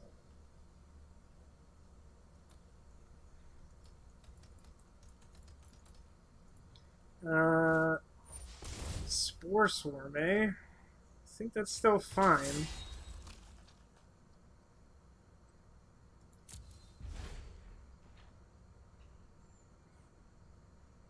So I've drawn 9, 10, 11. I've drawn many lands, which is fine because of Tatiova, but I would still like the lands to start drawing me into things that aren't lands and are instead, like, you know, Multani or Zahid or something. This is fine. Dude, if you want to attack me with a 1/1, I just accept the damage. Oh no, that's... I apologize that happened to you, but I don't think it matters. What did he put in? Oh, wait, what? He's gonna attack with the unicorn. I think I'd take it if he did that. Probably. Woof. There's at least one card that can bounce things from your field into exile and then back. One more that copies your existing artifacts. Then there's Mechanized Production. I mean, Mechanized Production is just great. It's a fun card. My turn. Good, more lands. I was just saying I wanted more lands. Wasn't that the thing I was saying? Oh good, it's Aether Glider. Well, this is how we win our games with Aether Glider. It's so needlessly difficult to say. Alright. I have the impression that our opponent's deck probably wins largely through Lyra Dawnbringer. So the fact that we have an answer to it makes me feel pretty good. As long as we just don't get extremely outclassed on board. Must be blocked if able. Alright. No, that's... I mean, I could do that. That's like a thing I could do with my blink of an eye. He's gonna attack and try and make me, like, get rid of, like, a real thing. But... I'm gonna block.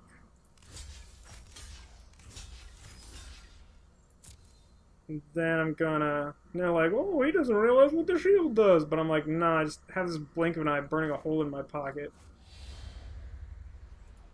Please bounce with kicker. This one. The artifact, not the creature. Alright, I've met the condition of blocking... Oh my god, these lands. I'm really glad I have Tachiyova in this hand, is all I'm gonna say. Woof. Yeah, I really want it to be Aether Glider, because Aether Glider is like a normal human being word to say, sort of. It's in Magic enough that it feels like a real word. Yeah, this is our life. Hope everyone's enjoying this game. Well, at least we drew Multani. Hey, cool. You know what? I'm actually gonna play this first. I haven't played anything, like, hugely threatening, so I just want to see what happens if I do play something hugely threatening.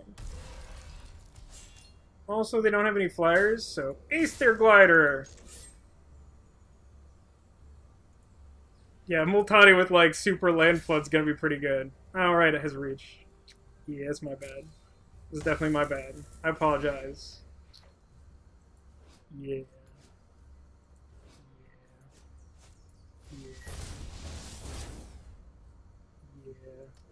Got so many cards.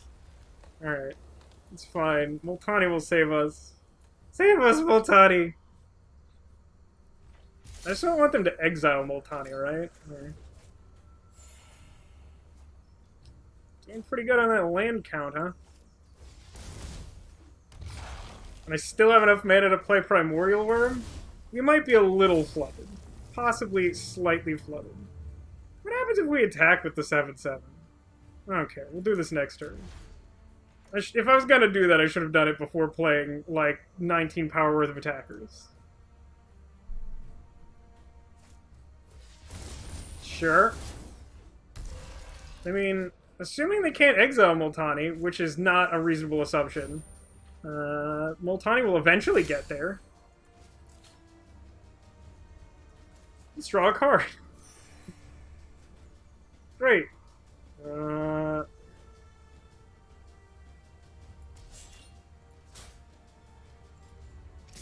Well, now Multani's really the only thing that can attack, but it can attack!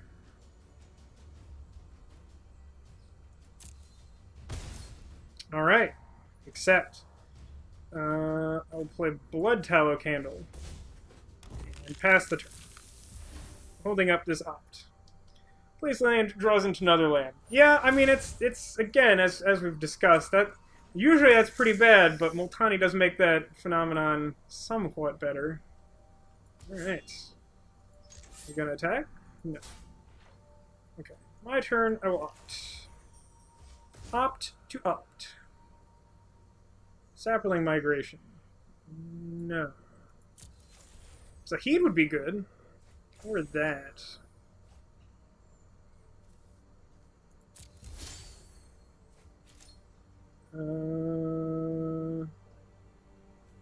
Draw a card.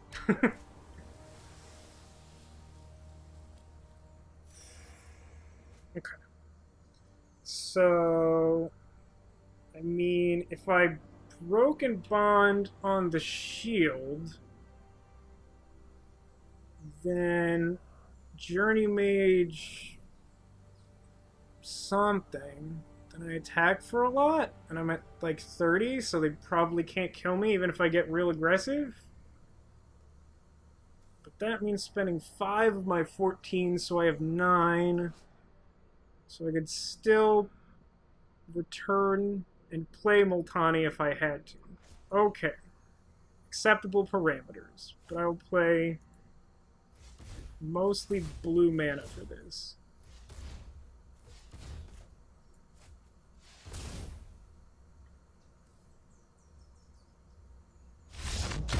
Okay, great. Yeah, I think Bounce the Gorge or Swing is the correct play. Our opponent agrees. That's right, we have to play game 3 because our opponent, like, really cheesed us that first game.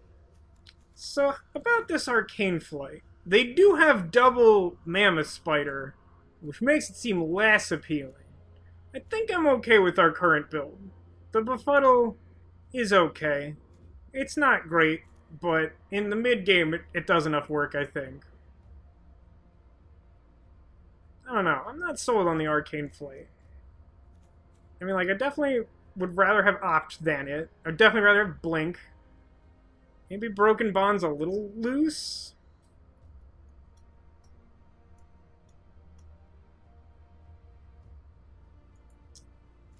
We could try it. I mean, I suppose the Broken Bond hasn't proven to be, like, super exciting against them. Removing the shield's not nothing, but... I don't know. I'm not actually convinced it does that much, but I will try it. Mainly catching up with the deck. The deck is not amazing, but we got some really sweet on-color cards in Pack 3. We somehow ended up in the right colors despite the colors not looking very good. Now, this is an interesting hand. It actually has planes in it. We are splashing for a Blessed Light, for those of you just joining us. Yeah, it's gotta be a keep. It's like a kind of a medium keep, but that's definitely a keep.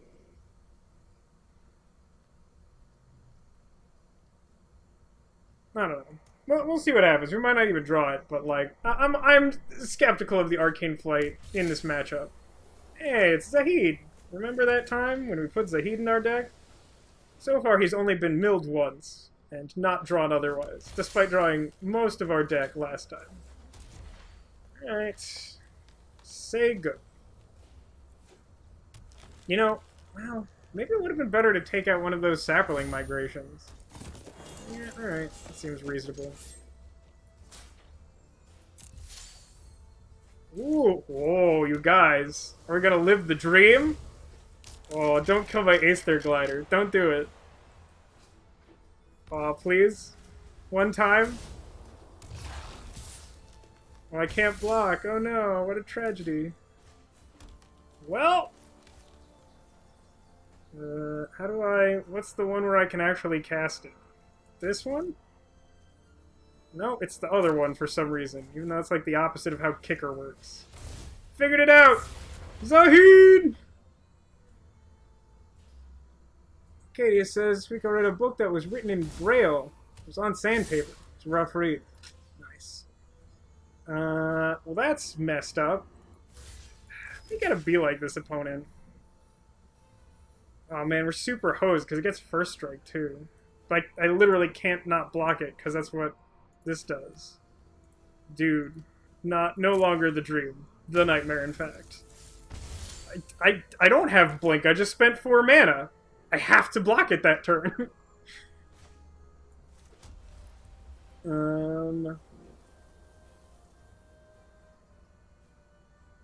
Yeah, I think we... Why would you spend all my blue mana? Auto-tap, you're drunk, go home.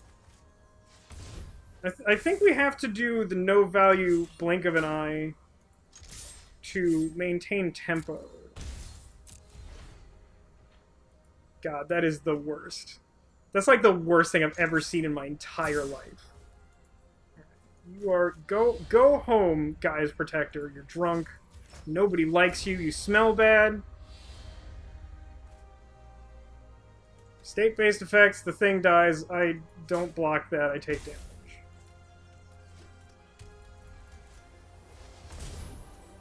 Come on. Why is my opponent so stupidly lucky? It's not remotely cool. This is so disheartening. Look at all my Llanowar envoys. You jealous? Well, I pretty much have to draw that stupid, like, kill a flyer spell actual next turn. It must be the card on top of my deck.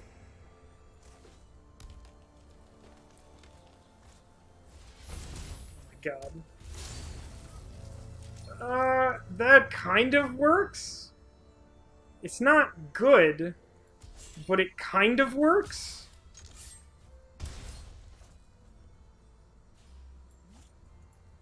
Bluff having another blink. I don't know why Auto-Tap just really hates blue mana. Or really likes blue mana? Oh, I guess I can't actually do that. For some reason I thought I had enough mana for that, but that's dumb. This one... Okay, now it needs... Now on top of my deck. Put the card... There's 2 of them. Well, I'm super snap town blocking this guy. I'll take the 2. Can I take the 2? I probably shouldn't take the 2. Sure. You have a pump spell? Are you just the luckiest boy in the world? Like, I think our opponent's deck, like, literally can only win if they draw Lyra Dawnbringer. Not that our deck's a lot better, but it's really frustrating that this has worked out this way. Well, it's not like Broken Bond would have been great here, but I don't exactly love this Arcade Flight at this exact moment in my life. Aether Glider isn't even, like, block? It's so bad? So I guess I'm supposed to... There's no way I can race that. This is insane. I think my only realistic chance is this miserable line where I, like, attack with flying creatures now, chump block with my actual flyer, and top deck the spell that deals with Lyra on the relevant turn.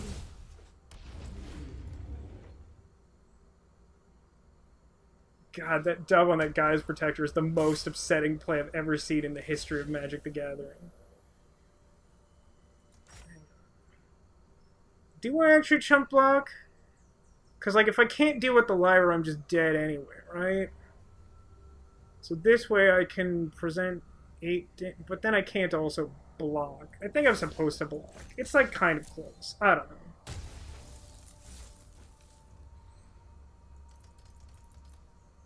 Presumably at some point they play the Lyra.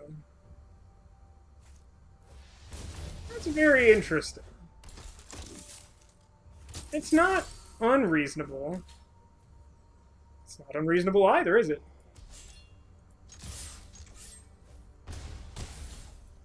I mean, if they're not going to play the Lyra, then playing a bunch of 1/1s is pretty good. I mean... I gotta get super lucky to win this, but our opponent had to get super lucky to put us in this position. So we definitely chump block the 7/6. And do we trade for the 1/1s? I don't really see a reason not to. Do we take the 2, though? I think I'd rather have the 1/1 to try and chump block the 7/6, so I think I'm gonna take the 2 now.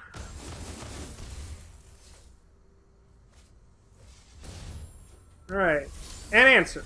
That is not an answer. So now we are dead? No, we're not technically dead. We are fairly close to dead. Oh, it's such an upsetting game. Like, actually got to play Zahid, and then they were just like, weird, inexplicable, perfect counter!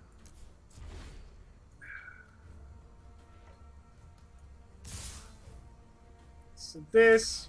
blocks this, and this blocks this. And they gain a bunch of life. We take 2. I don't think we have any... Are you joking me? Get me out of this game. This is such garbage. This is the worst game of Magic I've ever played in my life. Ugh, come on. Come on with your dub on Gaia's Protector. Get out of here. Ugh. Ugh.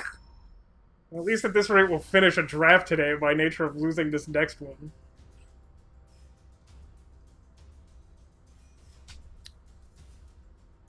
Well, that was unfortunate. I don't think I actually misplayed at all in that game. Our opponent just drew 2 on-color mythic rares, drew them early in the game, and somehow also had an inexplicable corner case perfect counter draw to our own good rare card. Alright, this hand looks not great. It's like close to good, but we go first. I don't think I can keep this on the play. If I was on the draw, I would consider this. Because we do have Opt. But, like, the only way this hand is any good is if we, like, draw into 2 lands and an artifact in our top 3 cards. I don't know that that's particularly realistic. But it's close. Yeah, this hand is pretty bad going first, but it's close enough that I still want it. I don't think I should. It might actually be correct, but I don't think it's correct. Hopefully they also mulligan. Our deck is... Alright, well that's not, like, a lot better. I mean, that's just mean-spirited, is what that is. Well, there goes our removal spell. Cool story. Remember the time we had dreams playing Zahid and not just crying ourselves to sleep tonight? Those were the good times. Well, I look forward to quickly losing this draft. How's everybody else doing? I gotta be honest, while the sideboarding inclusion certainly makes this feel a little bit more like an actual draft experience, the fact that the game wants me to play like 6 rounds is kind of demoralizing. Like, I feel like generally I'd rather play quick draft. In some ways it feels like a closer facsimile to like actually playing a draft. I don't think mulliganing to 5 in this deck is better. Wow. We weren't winning this game, to be clear. Just to be clear, winning this game was not a thing that we were doing. Does auto-tap just always want to spend blue mana? What is that about? Like, our opponent had a turn 3 5/5. After a turn 2 3 mana 1/3 that will make the 5/5 fly. There is no earthly way that we win this game. And then they play Adventurer's Impulse when I have a counter up. It's the worst day of my life. No exaggeration. This is it. It's the worst thing that's ever happened to a human being. Leave. Just get out of here. Get out of here. I'm countering your spell on the principle of go home, you monster.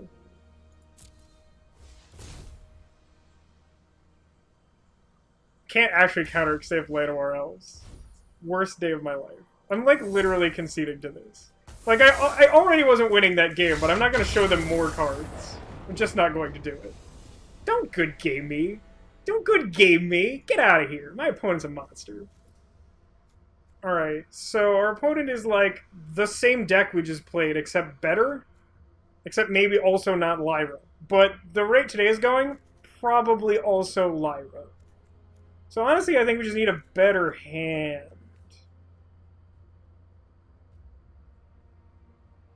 I mean, they have at least one Courser. So I should probably trade at least Befuddle for Pierce this guy. Question is, do I add another one? If I'm going to be on the play, I'm going to be ambitious. Take out the Syncopate, put in second Pierce this guy, run it back. Well, thanks for dropping by, Gutierrez. It's been fun chatting with you. I hope, you know, you might be able to join us for more stuff in the future. And I'm glad that finals went well and stuff. Thanks, man. Appreciate it. You have a good one. Alright, this hand is extremely medium, but I will keep it. I have a 2-drop. I got a 4-drop. We're gonna lose. It's fine. Don't worry about it. Oh, this has been a really sad draft. Alright.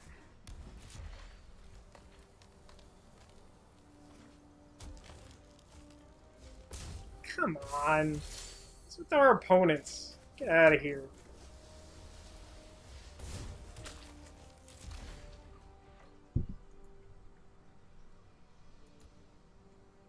Fuddle's not exactly a counter.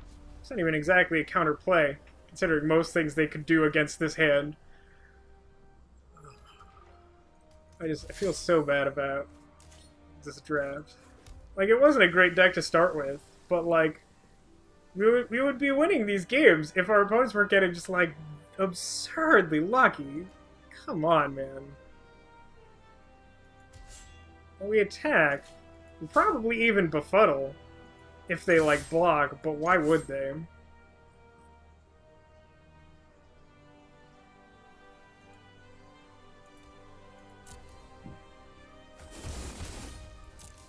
There's a non-zero chance I will consider cycling the befuddle, but it seems unlikely. It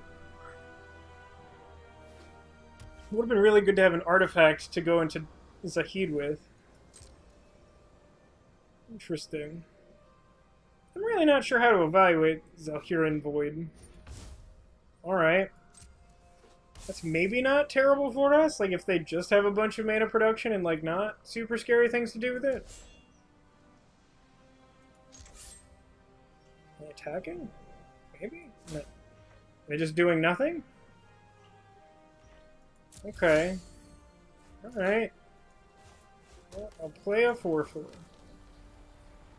Wait, let's attack first. But we'll probably just play the 4/4. Even if they block, we will probably just play the 4/4.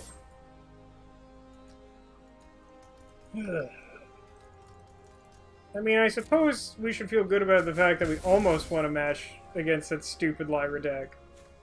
But, like, that deck was just stupid. And, like, the first game they won against us, they had to get so lucky. They had to get, like, Pump Spell and Courser and, like, one of their bigger creatures. And, like, a second Pump Spell, all in the span of, like, 2 turns, which they did, which is dumb. I don't know. Like, I'm certainly salty, don't get me wrong. I'm not being entirely objective. But those felt like games that, like, should not have been out of reach, and our deck was not cooperating. I mean, even the game we won, we should have been able to win a lot quicker. It's rough. I guess part of the problem is it feels bad to sink that much time into one game on Arena when you just end up losing to, like, bad top decks. Okay. I don't know what they got, but I'm willing to try and find out.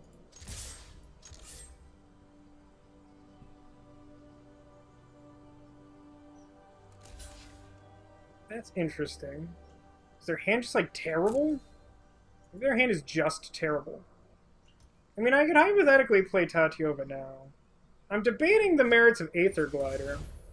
Well, never mind. Let this resolve.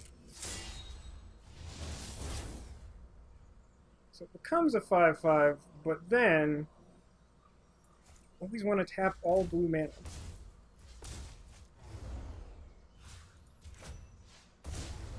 I see your 2 cards and raise drawing a card. Ooh!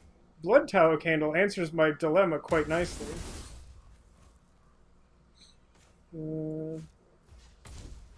Because now I can play that for 1 and then tap it with Zahid to play Zahid next turn. That seems pretty good. So I feel like, even though my opponent had to play that turn, it still sort of suggests that their overall hand is bad, that their plan was, like, do a very defensive play like that. Okay, that's enough to kick it. That's fine, we're gonna play a giant flyer. Let's attack first.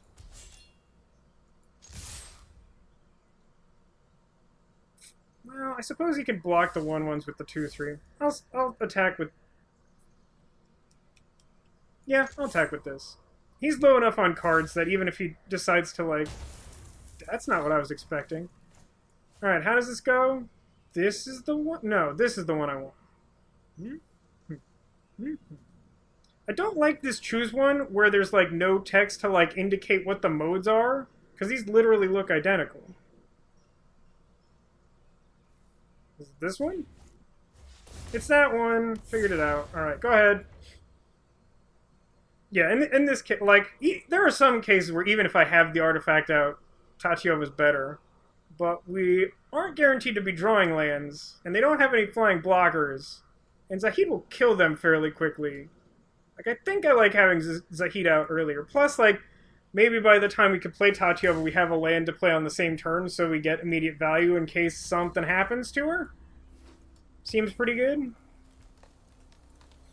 Dunno. That, you know what? That artifact served its purpose. I mean, it's not my favorite thing to have happen, but it's definitely not the worst thing that could happen. Them doing that before I could play Zahid would be very disappointing. And they may try to do that in the next game, depending on what happens. Oh, that's annoying. It's not good enough, but it's annoying. Oh, hey look, that thing I said. It's Tatiova. Why don't we draw a card? Huzzah. Okay. Attack with Zahid. They have no cards in hand. They can only block with something that, like, 2-for-1s them, sort of. Cool. I mean, they can attack me and have vigilance, but I'm still attacking with my 5/6. Alright, that's annoying. I mean, I have lands to play to draw into my good cards against that. It's not even the end of the world that that happens. Draw a card. Perhaps that wasn't the best way to sequence my turn.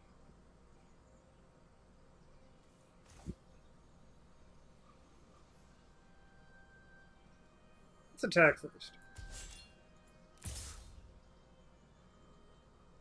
I think it is still best to attack with the 5/6. Then we play the Skittering Surveyor. Just really wants to spend blue mana so hard. Skittering noises! Give me a plains! Why do you not just give me the plains? Yeah, I'm gonna bluff the bounce spell. Oh yeah, the Tachi of a land shuffle is a hallmark of this format. You have fun with your 3/1 vanilla 2-drop. And also gaining 4 life at the expense of my face. Oh, well, now I have like a much better answer to that thing. That's also good. So... go ahead and kill this. It's dead now, thus rendering this card more awkward. We will also go to combat and attack with... attack with the Gorger? I think so. Yeah, I think that's worth doing. Now the question is, do we play Multani? Because them not knowing about Multani has some value. Just gonna chump block? No. Yes? No. Take several damage? Okay. I'm okay with this. I kill both things, but I definitely want to get rid of the 3/1. Because I'm more concerned about them getting, like, value off the lifelink. Because, like, I'm fine, like, minimizing the board because my stuff is just better. Now, I could have used the Blessed Light there to, like, kill their stuff, but again, I'm thinking at this point in the game, like, I kind of just want to, like, win with the smallest amount of information given to my opponent. So I'm actually going to play out, like, all my flyers and paths. So, like, these 2 cards would be really good for my opponent to know about, and I will not show them. Yeah, okay. See, I feel a lot better not showing them those 2 really good cards, because now they can't, like, sideboard against them, or, like, play around them. Now, the odds that that happens, they're not super high, but in a case like that where, like, I am pretty far ahead, and they've shown that they don't have an answer to something that can very easily kill them, like, I feel comfortable trying to get a little bit of additional value there by just not giving them extra information. It's really easy to justify to yourself, like, doing too much of that, and, like, sometimes even, like, losing a game because you're trying to do that. So, like, you have to weigh that pretty carefully. But we were ahead by enough that I think that was correct.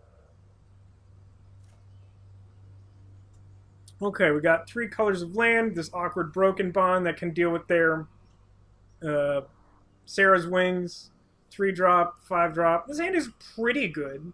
It's not, like, amazing, but I think this is a definite keep.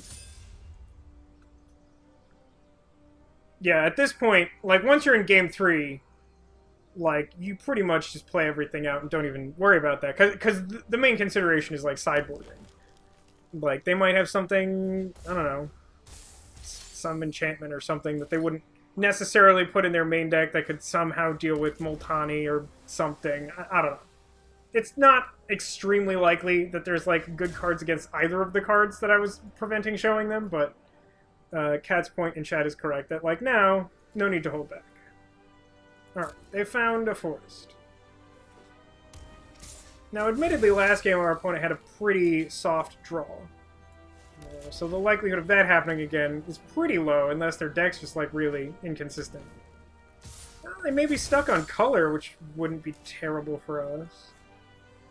Definitely play the Envoy here. Pass. Next turn... I don't know. Maybe we opt before doing anything else is an option? In case we draw into some 3-mana thing we want to play? Depends. I mean, we might just draw something that we want to do on 3 or 4 mana anyway. Well, they drew their planes. Now they're thinking, which isn't necessarily good for us. Okay, that's not terrible for us. That's pretty good. Do we sorcery opt? Yeah, because we could draw into something we could play. It's definitely worth doing, I think. Do we want 5th land? Yeah, kind of. I'm not so keen on playing a 3-drop this turn that I would pass up the land that lets me play Tatiova. But I'm not super excited about it either. Alright, Haggis, good luck for recording your podcast. Hope it goes well. No attacks.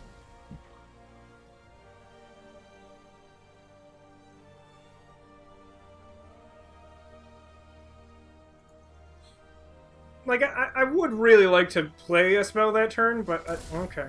Well, at least I have the answer to that. It's, like, annoying for a turn, but... Now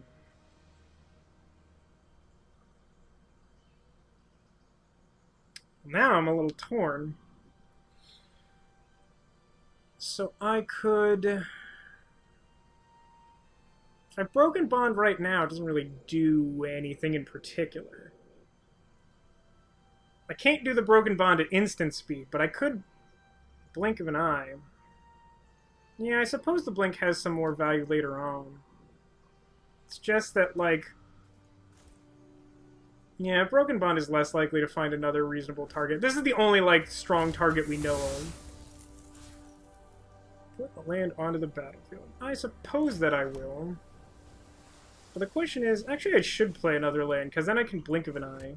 It's a little soft because I have Tatiova, and, like, I would like to play the lands with Tatiova out, but I think that's a reasonable play. Maybe they have a second copy of Ansara's Wings or some absurd thing. Plus, I'm still drawing a card off blink if I end up doing that. Alright, so... I think I'll probably play Academy Journey Mage to bounce a token. I think I just trade with that. If he's gonna offer it, I think I just block that. Yeah, don't do that. Block, do this, block, block. I don't like how many times you have to click, yes, I'm blocking. I think that's like a personal issue. It's mostly I don't like that, like, it tells you to go into blocking by telling you you're in blocking. I don't know. So, like, I don't know. Kind of second-guessing myself here. Because we have a couple of reasonable options. We could play Tatiova, play land. It's not amazing, but, like, the life gain sort of offsets some damage we take from, like, tokens remaining out or whatever. We could just slam Zahid. I think I just like slam Zahid. I'm going to save the forest for Tatiova.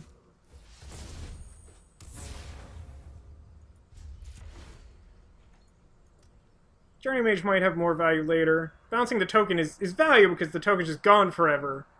But let's see if they have a solution here. Our hand's pretty good. Yeah, like, I'm not extremely concerned about that.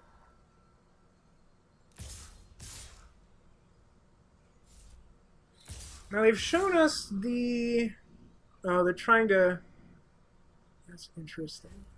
So if you kick that green pump spell, I think it gives +4/+4. So they would need to have... They literally couldn't do anything else in addition to kicking. They could either have 2 copies of that in their hand, play both unkicked, which has basically the same effect as kicking 1 for the same mana cost. So if I block a 1/1, I think I'm fine. It's a little sketchy, but because I don't think there's any other, like, spell that could punish us here, I think it's worth blocking. But I would not block the 2/3 because it could get +4/+4. It's possible I'm not thinking of something, but I think this is safe. Okay. I don't love that play from them. Why do you always want to spend all my blue mana, you atrocious monster? Okay, play this. Do this. Draw a card. Cool. So we're going to stay on defense for a minute, because... Well, let's see. No, we need to block. I would like to attack, but it's foolish to attack now. We're in really good shape if we let this drag on a little bit. I think our hand's gotta be better than theirs right now. Like, that's annoying, but, like, we can deal with that to some extent. It's not even like they have, like, a huge thing that, like, if it's flying is suddenly a problem.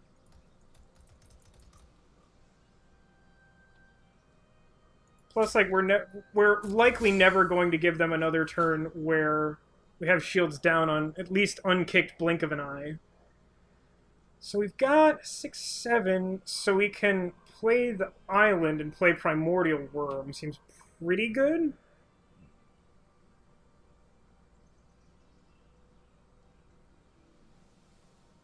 We could also play the tap land, play Academy Journey Mage.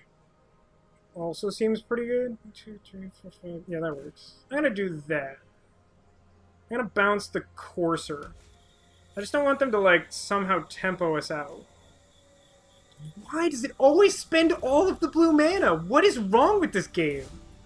It's not sometimes, it's like literally any time. I have blue instants. I have one in my hand right now. Right this second I have one in my hand.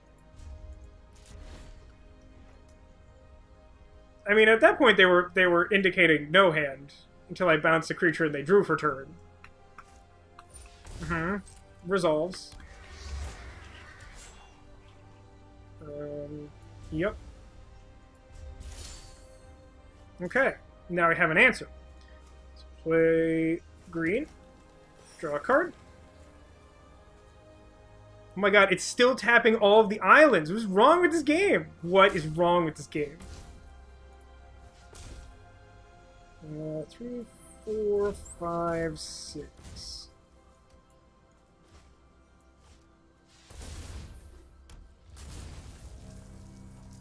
Okay. So, we're likely to pierce the sky on the Courser. I don't know if we wait until it attacks. I put a stop before attacks.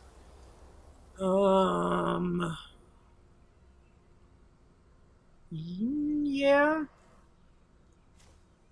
Think I do this? Again, this is the only target I know they have. If they're gonna try and bluff some attack, I'll, like, chump block something with the 3/2. That's fine. Yeah, okay. Let's draw a card. That's not terrible. So now we have 8, 9, 10. So we can play Bailoff, Gorger kicked. Let's go in with the Primordial Worm and see what happens.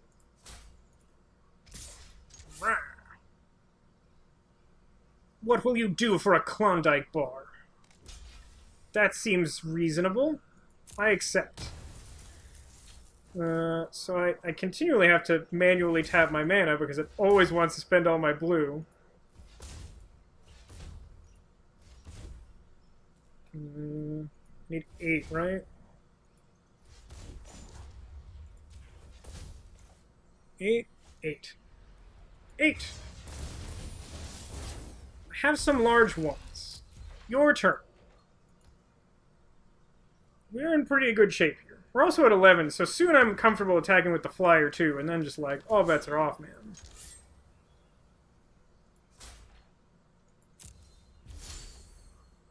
Hey, let's draw a card. Let's go to combat.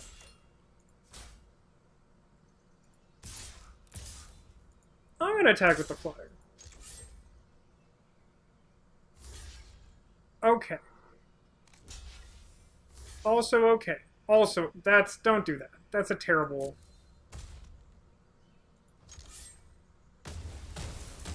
I don't particularly like that play at all. Okay, let's 1, 2, 3, 4, 5, 6. Really just does not want me to have blue mana. For some reason, the game is absolutely dead set on me never having blue mana available on my opponent's turn. The game has lost its ever-loving mind. Alright, we did it. We won a second match with our super medium rare pile cross your fingers deathmatch. You can quote me on that. That's the title of the deck. Alright, how many... What is the prize structure here? What are we looking at? No, that's right. It counts individual games and not matches, so we won a pack. So after this one... Oh, I mean... Oh no, that's 4-2 wins. So this is the prize we currently have, which is 800 gems and 3... That's actually pretty good. Like, if we lost right now, I'd still be okay with that. But if we got one more match win, then we'd be in the money. Literally, because we would just win 4 packs in addition to making back our entry fee. Let's run it back. I don't know what happens if we win this. I don't know how long I end up playing. I imagine this match will at least take until 7, which is when I usually stop streaming on Wednesdays. I will definitely at least finish this match. But then, I don't know. There's actually a reasonable chance that looking at some non-spoiler information regarding the Council... Chapter 2, Hide and Seek, which we're playing on Saturday, the remaining portion of the chapter might actually be shorter than I expected. Because it looks like it only goes up to number 7, not up to number 10, which is what I was assuming it did. I would not have kept streaming regardless on Saturday, but it's worth noting that distinction. Now this hand is really awkward, especially going first. I think going second I keep this, but this is pretty not great. So I need double green by turn 4 to play, like, my first spell. Which isn't, like, extremely unreasonable. Maybe this is fine. I don't love this. I would prefer to go second or to have either Befuddle or Blink be something else. But I think I'm going to try this, mostly just because it has Multani. This is probably going to go poorly. I have a pretty good shot at drawing a random 3-drop. I have a bunch of them.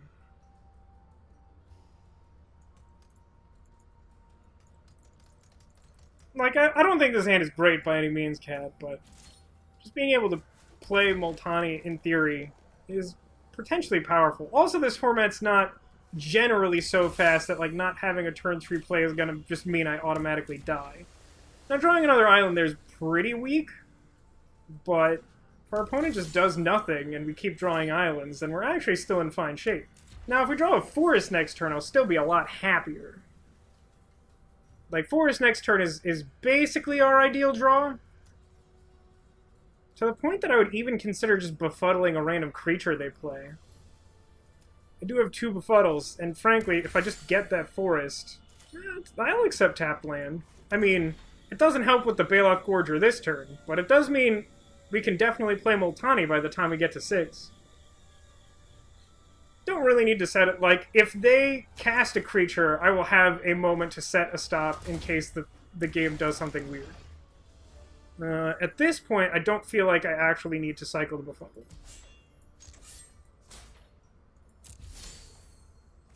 A lot of islands. Like, a lot of them. Hey, this time it's actually leaving up blue mana when I can't do anything with it. I think this game is having a laugh at my expense. Let's see what they do. They would have to play a 3-mana creature pre-combat in order to threaten just, like, pumping their guy big enough to eat mine. And then they'd also have to sacrifice the creature, which may or may not be, like, a drawback to them. They could play, like, the 3-mana black Thallid that makes Saproling when it dies. This hand would go well with Tatiova. I agree, Cat. That would be a nice draw. Are they mono black or are they stuck on a second color? I don't think there's... I mean, they could have exactly... No, if they had fungal infection, then, like, both our creatures would die? No. They could sacrifice the sapperling before damage happens. I think I just take damage here. I mean, they also have pass priority to me, but I think I just take the damage. Take it. I'm at 20. Do your thing, whatever it is. 3 damage accepted. Follow up? Must have something, or the game would auto pass. Okay.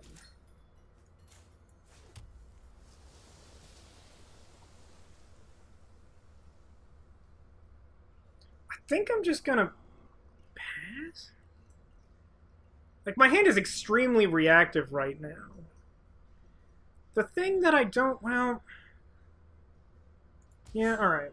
I'm gonna attack and then play Multani. There's a reasonable chance that Multani just dies. Because they're black and they haven't done anything, so they might have, like, Eviscerate or whatever.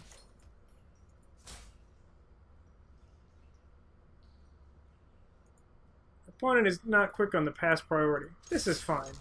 It's a relatively new clone. Is there a viable white, black, green sapperling deck? I probably wouldn't recommend it in a vacuum. Simply just because 3-color decks aren't extremely supported in this format. I mean, one of the colors being green helps because you can at least play, like, Grow from the Ashes or whatever. It's your turn whenever you want it, friend. They shouldn't be able to kill it at instant speed, which is the only thing that would be really problematic. I mean, we saw someone who was, like, basically mono-white until they played green and, like, did a bunch of stuff. So, like, our opponent could definitely just be on an unlucky draw. Yeah, black-green seems more likely.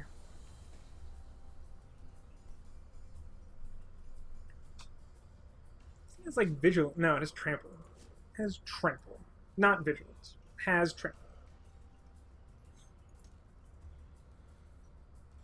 Wonder if the opponent, like, actually has just, like, a bunch of fungal infection. Oh, that's something. They could have that.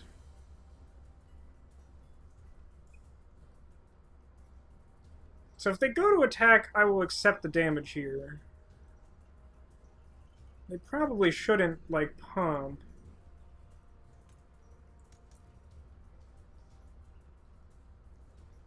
But, like, I'll be in much better shape if I can, like, do my dirtily dupes.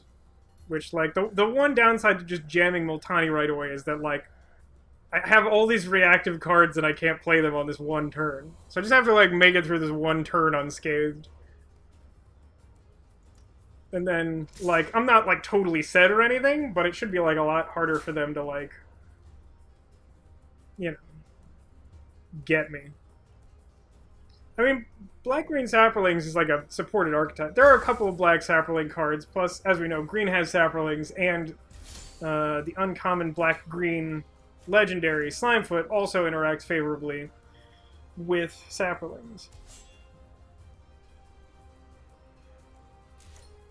So let's attack with just Multani.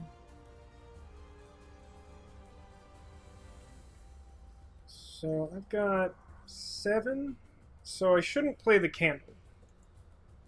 Oh, hey, welcome back, Demolition. We are currently 2-1. We've won 2 matches and lost 1, but it was a close one. Only Multani is the thing I said an hour ago when I last had priority. I mean, this is a case, Cat, where not playing Multani, I think, is a very clear mistake. Like, you know, I was talking about before, like, you have to weigh the willingness to, like, hide information against your likelihood of winning if you don't reveal the information. Okay. Don't know what they have planned. My thing is Trample. And that doesn't, like, they can't trade, so maybe they just wanted to play it.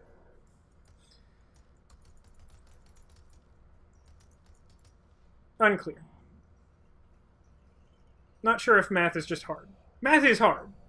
Not gonna lie about this. Math is hard. There may be other factors, but at the very least, math is hard.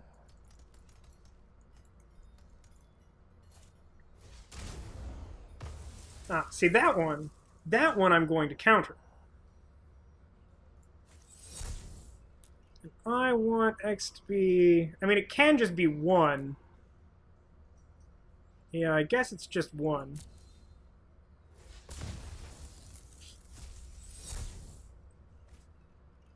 That was a reasonable play, although that still would have been, like, pretty bad for them. So the fact that even that didn't work is also not great for them. I mean, it still has trample, unfortunately, for you. Alright. So, we have Befuddle, we have Blink. I mean, they had a very legitimate line there. It's just, it was a really sad line. And it does sort of... Their hand looked kind of similar to what I would have guessed. They did, in fact, have a fungal infection. You know, they had something else that wanted to have the fungal infection happen at instant speed to sort of get me. So that all makes sense. But he still has trample. And unfortunately, I did have a counterspell. Yeah, I mean, like, that... It doesn't work out great for them, even if that does resolve. Like, I think it bodes well for me either way.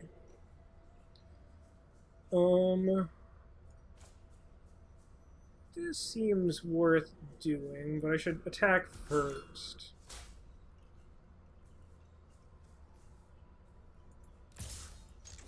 Attack! Multani is a large elemental. It has the keyword large, which means it's bigger than your guy. Also has trample, but separate keyword.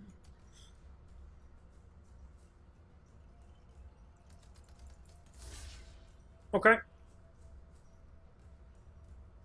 It's possible they have pump spell and then sacrifice this guy to try and be bigger than Multani. That can't be right. That can't be right. You're planning on doing a thing, right? It still has trample. It had trample last turn, and this turn, it also has trample. Like, you have the pump spell, right? Like the Gift of Growth, I think it's called? Okay. He has the pump spell. Gift of Growth, I think it's called. Your guy also is 4 power less than you think it is.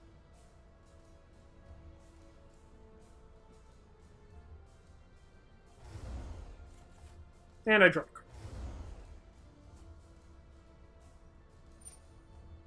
So it resolves. It becomes a 3-7? Okay. I have no problems with your 3-7.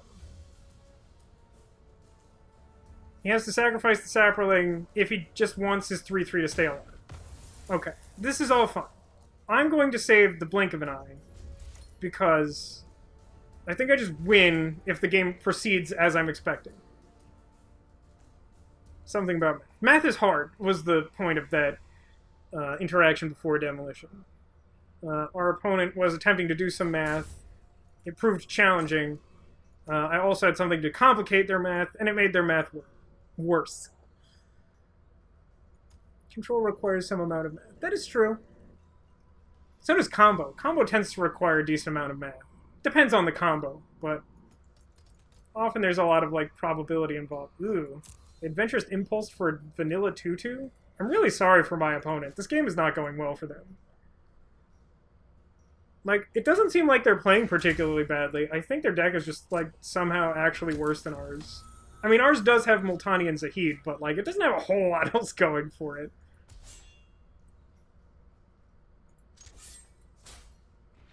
My turn. Hey, look, a land. Multani's large. If we just attack with everything. That's an option. There's a vague chance we just kill them this turn, but it seems very unlikely.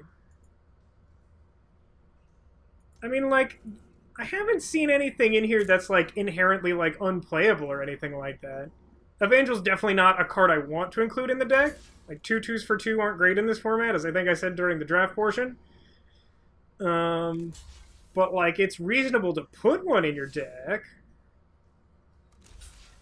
It's possible they just had a really unfortunate adventurous impulse with like all the removal in their deck and that one guy. Well, Tony still has trample. Like, still. Like, the 2/2 at least soaks up an additional point of damage by nature of having more toughness.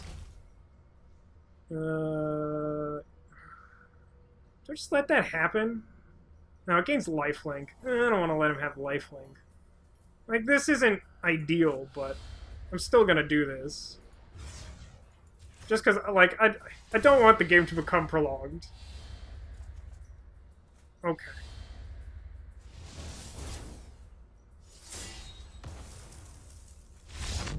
Yeah, that seems reasonable. I mean, like, their deck could actually be similar to our... Like, maybe their deck is, like, really good if it gets, like, Slimefoot out. And, like, maybe they have, like, a Torgar, like our first opponent did. Like, Torgar's pretty strong. It's not, like, a super first pick, but the card's pretty good. Did, like, 10 damage to us that first game. It's pretty good. I'm irrationally attached to Torgar, because it was, like, my pre-release foil, and it was, like, really amazing in the deck I had at the pre-release. It's probably, like, a slightly above average card. Mostly okay, but I just really like Torgar. I don't think I would change anything here. I mean, they didn't show us anything to use the Broken Bond on. So maybe without... I mean, they haven't shown us, like, any flyers or anything, so maybe just, like, drop in Arcane Flight. Maybe get them that way. Doesn't seem like they have a lot of defense against flyers. I'm okay with this.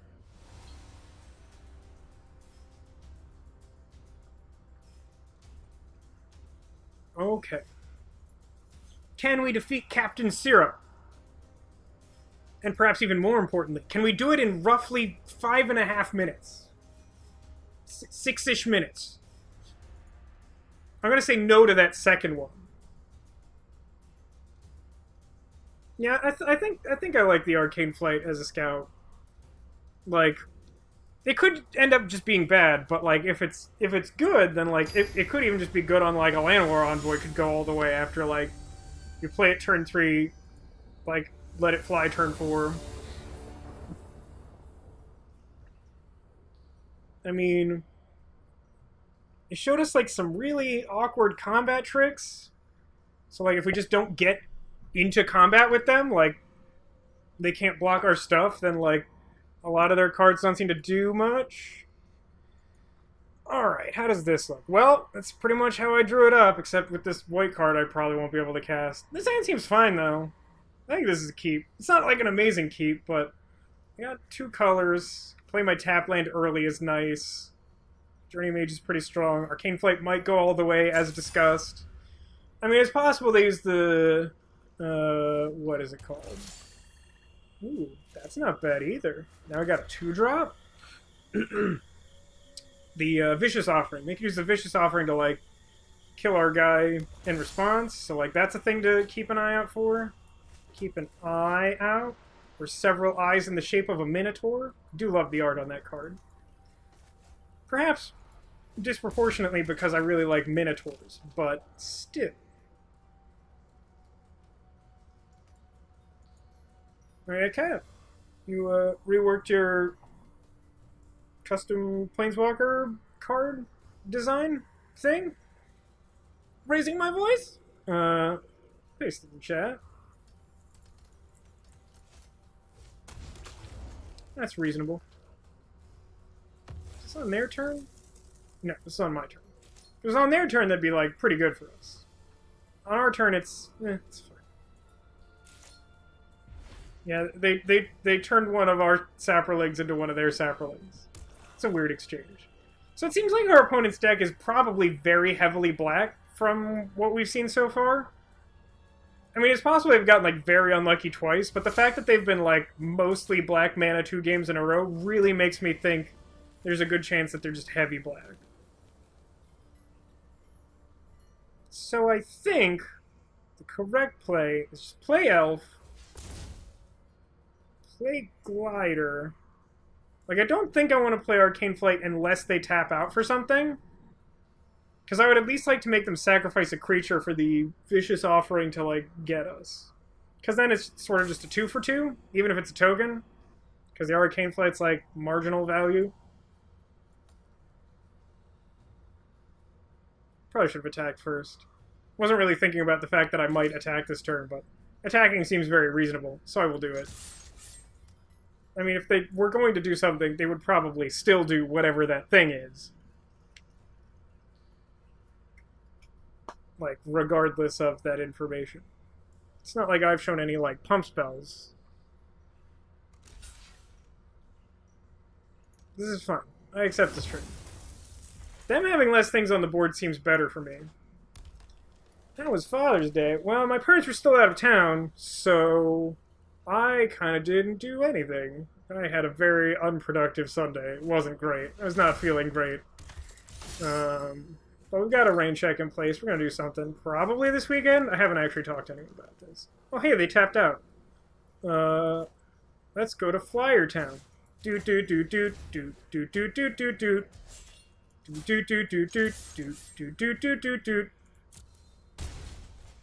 Talk about. Ooh ooh ooh. Oh yeah, that's true. You did see me in chat on my sister's stream. I was enjoying her, what is it called? Game Dev Tycoon? Or does it have a more fancy name than that? I think it's just Game Dev Tycoon, right? That was fun. I enjoyed that. Now I've gotten Funky Town stuck in my own head. Why would I do this? Yeah, so like to me the big drawback of the competitive draft is just the duration of it. Quick draft suits my fancy in Arena a little more. Like one of the benefits of Arena is the quick pace. Yeah, I take 4, that's fine. If I draw a land, I think I just Journey Mage their 4-drop and keep taking them to Flyer Town. Or that could happen. So, let's attack first. It's possible they'll try to use the pump spell to, like, untap their guy, but that doesn't give it reach, so that doesn't actually do anything?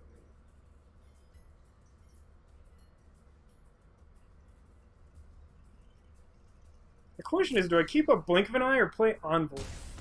I think I play Envoy.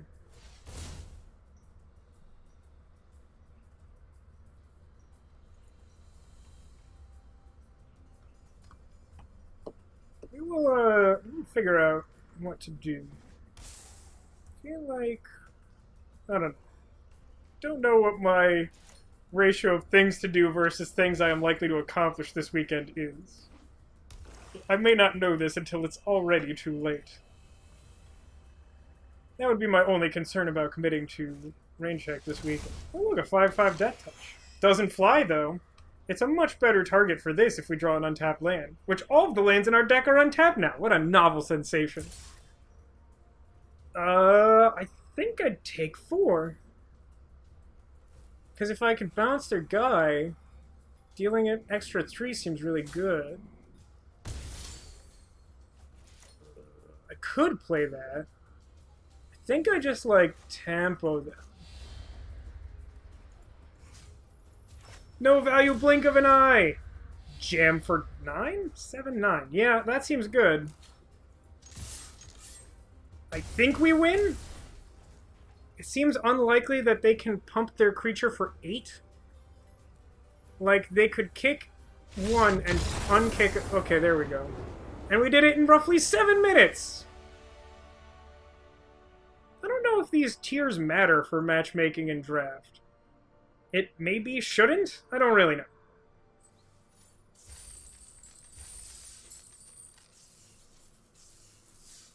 That's really cool. So, at this point, we've done well enough that no matter what happens, we're just up 4 packs. Which is cool. I don't know. What... Do you guys just want to, like, finish the draft? It's not the worst thing we could do. Here, I'm gonna go get some water. Just waiting for there to be time to paste the entire block of text. Do it now, Kat. I'm gonna go get some water. And you guys let me know if you want to watch more draft. Because I think there's some point at which, like, it just kicks you out of the draft, and I don't know when that is. So, like, maybe we should just finish it or resign and open packs or something? I don't know. I don't know. Let me know what you think. I'll be back.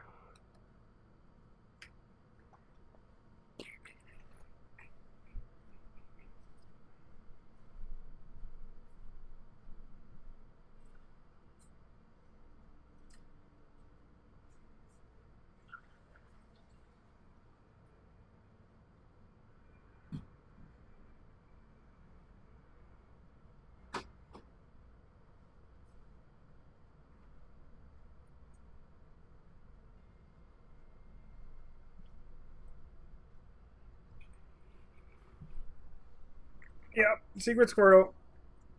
Always lying in wait for an opportunity to pounce. Or withdraw? No, that very explicitly doesn't work.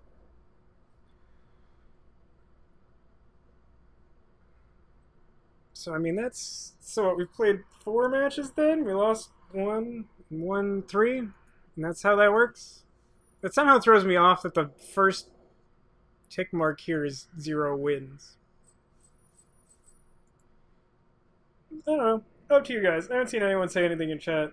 For our first draft, I think I would be willing to play this out. It would take probably the rest of the hour, unless we just lost the next one. It would take somewhere between, like, 20 and, like, 60 minutes. Is my guess. We might get another weird long one, like that game where we drew most of our deck with Tatiova.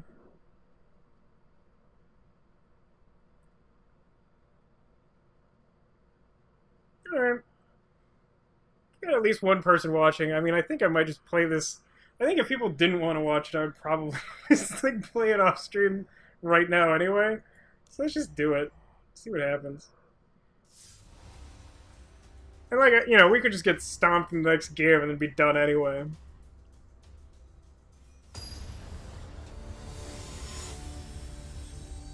La puta guo. That sounds like something from Bionicle. Yeah, that seems reasonable, Neko. If you need to go to bed being like 8 hours ahead, you should just do that. Especially since you're trying to be responsible and like go to bed at like a person time, like a person. Hey, we're actually going second. Is this the first time we're going second today? I've been going first a lot. Which isn't necessarily bad. I think this is a keep. So we're going second, which gives us a better chance of drawing an artifact. We have the opt, we have a 3-drop, we have all 3 colors of mana. This has to be a keep. Woke up in the morning today. Well, congratulations, Neko. I know that's not necessarily a small feat. Put this stop on their turn. Woo!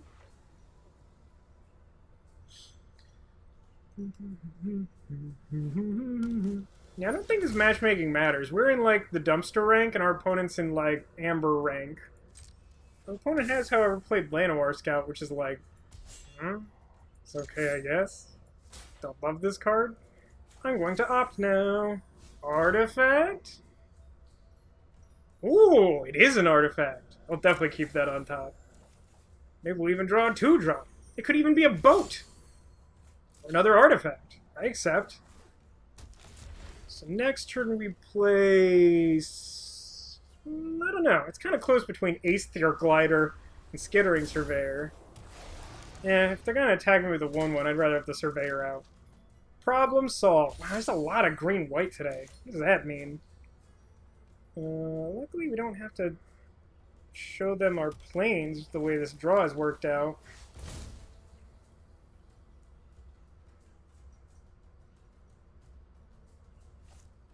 Yep. Hey, they had a land to put out. That doesn't necessarily always happen. Take the action. Give me an island. In case some weird thing happens and I have to hardcast Zahid. I mean, we're in pretty good shape. Things could definitely go wrong. Their start isn't so intense that I'm, like, terrified of it. Hopefully they don't, like, Gaia's Protector into dub again. It's like the literal saddest moment in the history of time. No exaggeration. No one has ever been sadder than that moment. There's that island I mentioned earlier. Also, I would like to play the Zahid. I'm not entirely sure which one I click. I think it's the right one. Hello, welcome to Zahid. I rubbed the skittering surveyor and he came out of it. Gross. Okay, here go. Please don't kill. Please no kill. Okay. It's not terrible for me or for him. That's sort of okay. Alright. Definitely play land.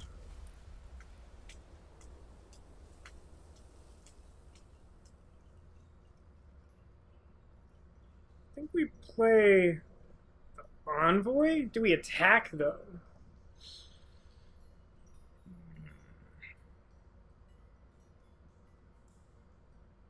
I mean, we could play, like... Gorge or Candle doesn't seem unreasonable. Or we could play Envoy holds Syncopate. But what are the odds that they're going to play something else big they wouldn't have played last turn? I think I like Gorge or Candle. Yeah, I think we're accepting too much damage if we attack, even though, like, they can't do anything about it. I feel better, like, building out the board with this thing that actually, like, blocks. Whereas, like, the Envoy is, like, not super impressive in that regard. The question is, do we actually play the Candle? And I think yes. So we could actually use it next turn if we have to. No attacks. I mean, again, this is a situation we had one in one of our earlier games where it's like, we are shields down for a turn, but yeah, okay. If we get to this point, like, we're just good. So...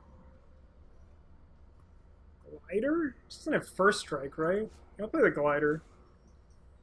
And it's giving us blue mana. Alright, I accept. I could use, like, another land or two, but I still think we're in really good shape. No attacks. I think I'll start attacking with the Glider and see if they do anything about it.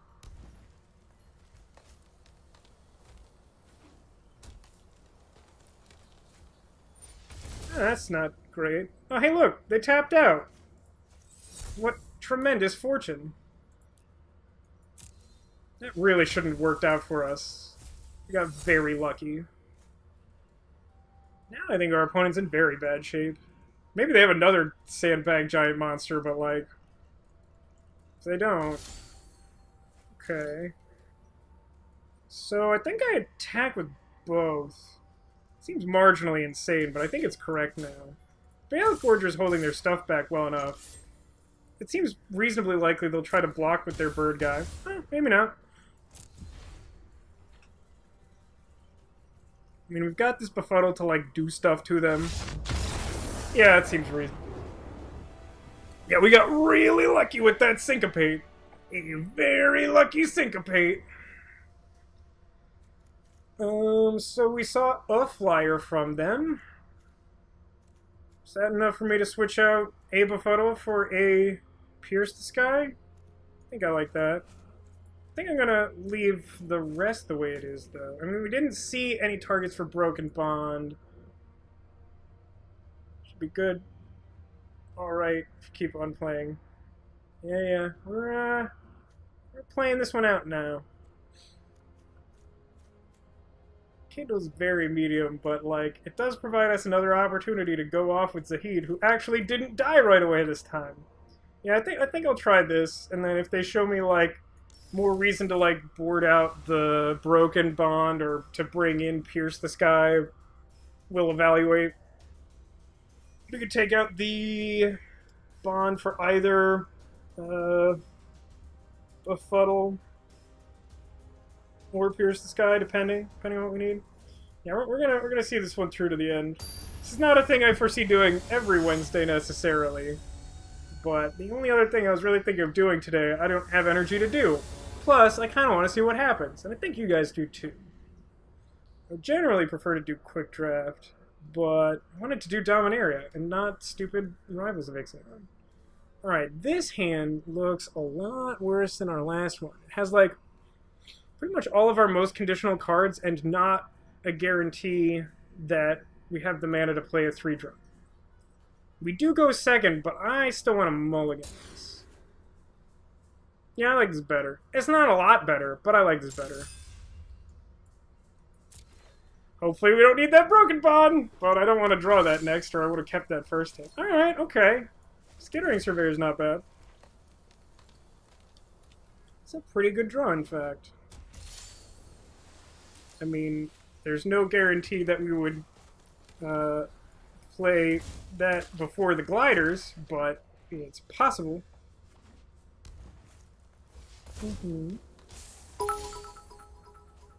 Football emotes. Ah, thank you very much for the cheer, Demolition. 200 bits, very generous.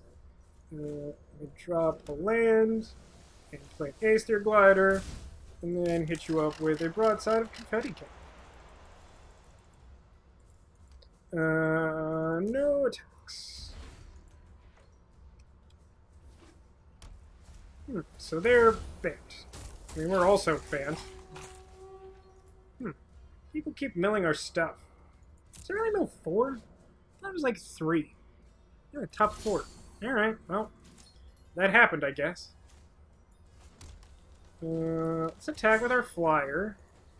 And I guess we play this 3-2?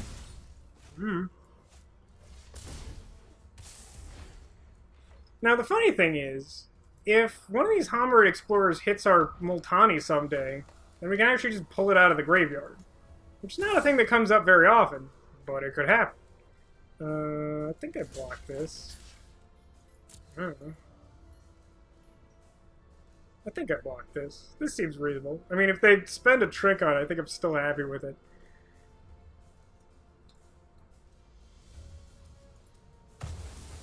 Yeah, it wasn't a terrible mill for us.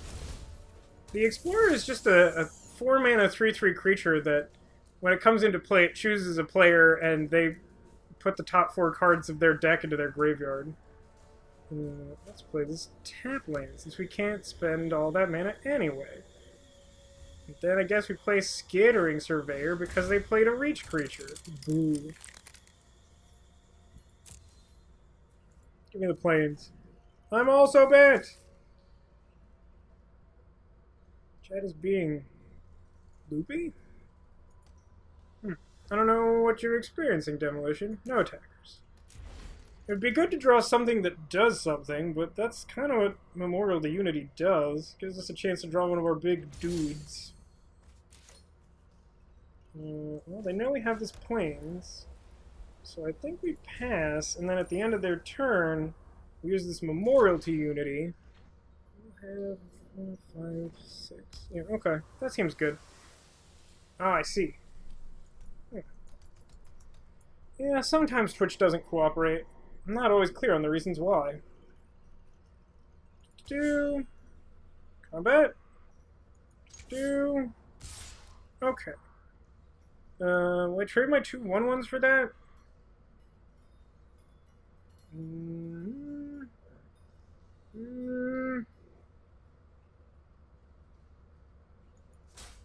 Think so? These sapling migrations haven't been great in this particular deck. So I'm gonna do this. Again, if they have a trick, whatever. Card for card. Got something. They're gonna bounce one of the tokens? That's fine. Yeah, they're gonna bounce one of the tokens with eye for an eye with kicker. Yep, just had to figure out which mode was kicker. This is fine. This is acceptable. I don't care about this. I suppose I could have triple blocked with the Surveyor, but I don't care. That's my main problem. Alright. Activate Memorial. Form of a good creature to draw. Yeah, that works.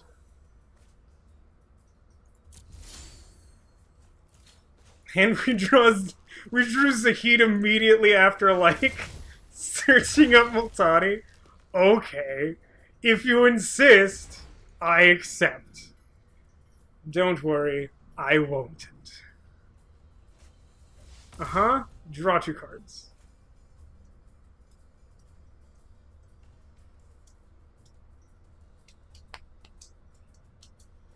Multani's, like, really hard to deal with. They could exile it, but if they don't, like, specifically exile it, it's really hard to deal with.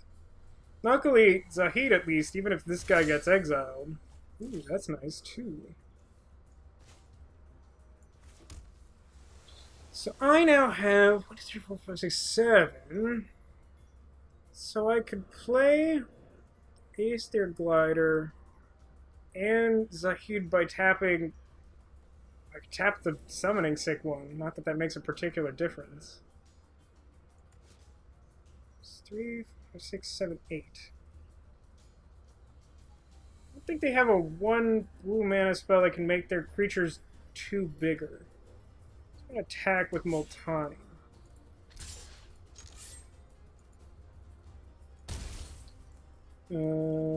Then... don't think this actually makes a difference.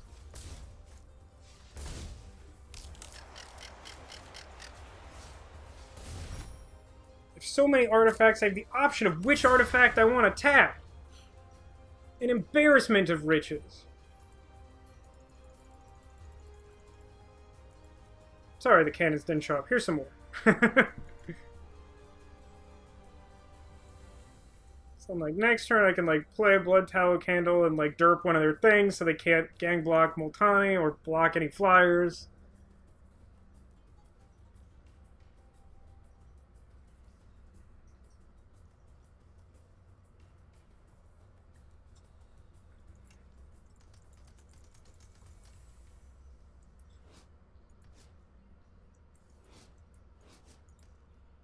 I think the cheer messed up chat. I wonder if it's some feature of the, like, bonus component of the, like, World Cup thing. Okay. Does that one do? Wait a minute, that... Okay, it doesn't mill me, it only mills them. I was gonna be like, wait, are you, like, milling me with Multani out? That's insane. Don't do that.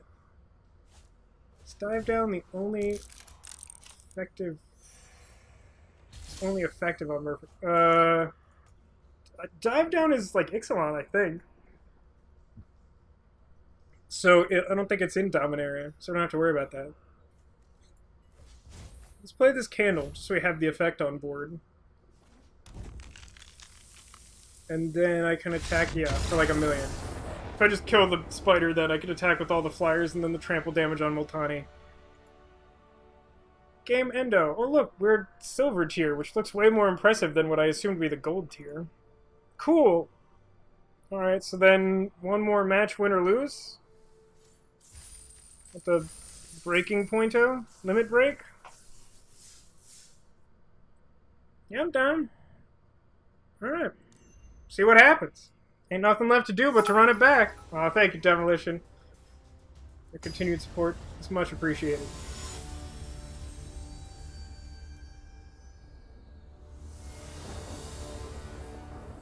Also, I'm gonna run a rallying charge of Angry Vascos into this game.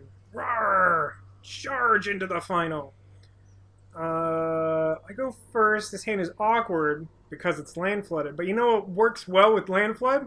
Tatiova Benthic Druid. It's not great, but I think I'd keep this. I do have a 3-drop. It's not a great 3-drop, but it gives me outs to draw into Zahid. And I can draw out of Super Land Flood with Tatiova, possibly. Like, Tatiova makes a hand like this much more playable. Yeah, hit me with it, cat. Always feel free to send me direct Discord messages. I'm sure I can always respond to them, but, like, generally, I think I've got a really good response rate to people pinging me there. Ooh, 2-drop and everything. I'm liking where this game's going. Will our opponent do the Saproling shuffle, where they turn one of our Saprolings into their Saproling? Alright, Flavor Text Evangel, you got it. Let's... I think I want the Glider over the Surveyor here. Seems good. Potentially tax. Yeah, we got a Dimir opponent. I think our first opponent was mostly blue-black splashing red.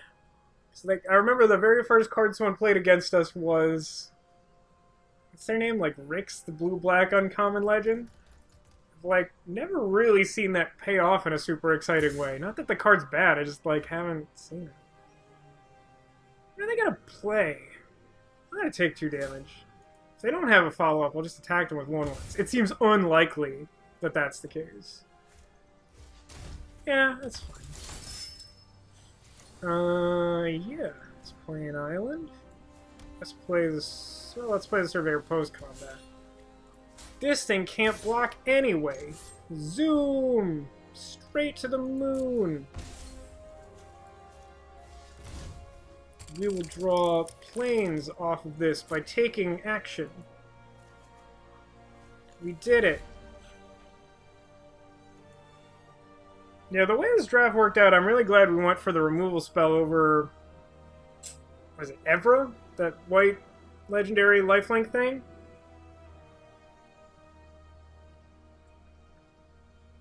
Because, like, as good as that card is, white was not extreme. Like, we could have had, like, a very medium white something deck. But the fact that we ended up in blue-green ended up really, like, awesome with this Tatiova that we got reasonably late. It's like 3rd or 4th pick in Pack 3, I think. Plus, we got Multani and Zahid, which, like, if I had to pass either one of those and my deck was bad, I would have felt really bad about it.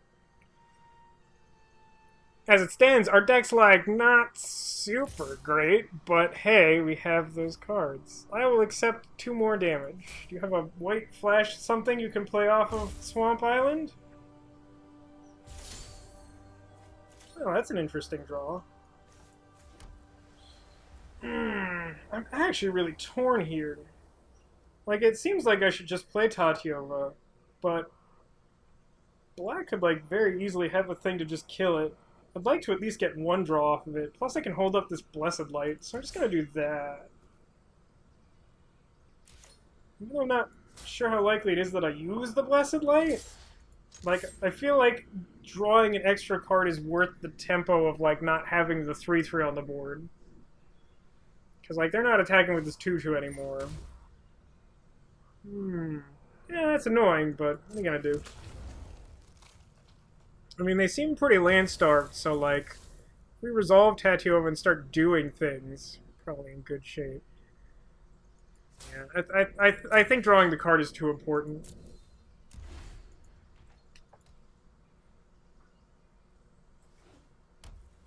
This thing does have hexproof from white, though, which means I can't target it with a white spell or ability. So they would have to do something else I would want to spend the Blessed Light on for me to actually fire it off here. Which is unlike... Oh, never mind. We found it. We found the thing that we were going to use the Blessed Light on. That actually worked out really well for us. Sorry, Flavor Text Evangel. You did. Just have to remember to play Tatiova before playing our land. Sometimes I just spam throw the land out there. It was probably the right play on their part, even though I couldn't white target this. Like, they didn't know we had this as our splash. I'm just going to take this. Great. Well, if this Tatiova sticks, then we're going to draw a bunch of cards. Whee! Oh, we're going to draw so many cards. I really hope it lives. Attack with the 1/1s! Charge! Blessed Light coming through. Honk honk, beep beep.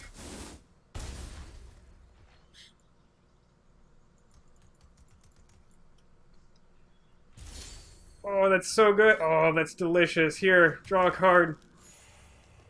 Sure. We'll draw another card.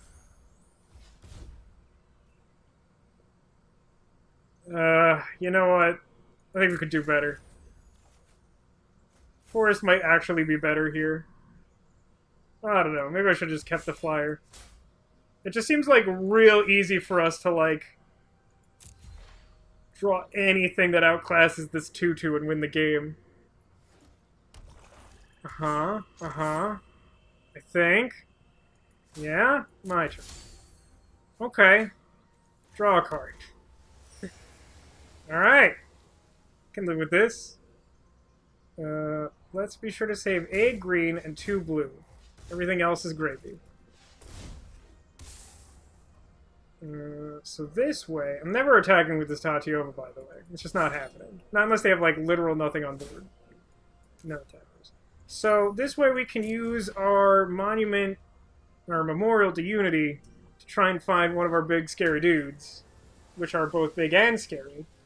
And we can also save up Blink of an Eye if they do some ridiculous thing like suit up their knight with another flying enchantment or something. And in the meantime, we have like 10,000 forests, which each represent drawing an extra card every turn. I don't know if you guys know this. Tattoo is a very good card. Eldest Reborn. Sacrifice a creature as the first one, huh? It's fine. It resolves. I sacrifice Saprolan. Thank you, Demolition, for the 100-bit cheer. Okay, you go to attacks. I fire confetti cannons in my chat. Broadside hope! And like bouncing sagas is it? Oh, hey, look! Oh, I forgot to use my end of turn effect. Oh, well, there's that now. So if I blue, green, white. Undo that last one. This. No, wait. Do that last one again. One is like, what's going on here? Why is it highlighting 2 blue? Don't highlight 2 blue. I have 2 blue in my mana pool.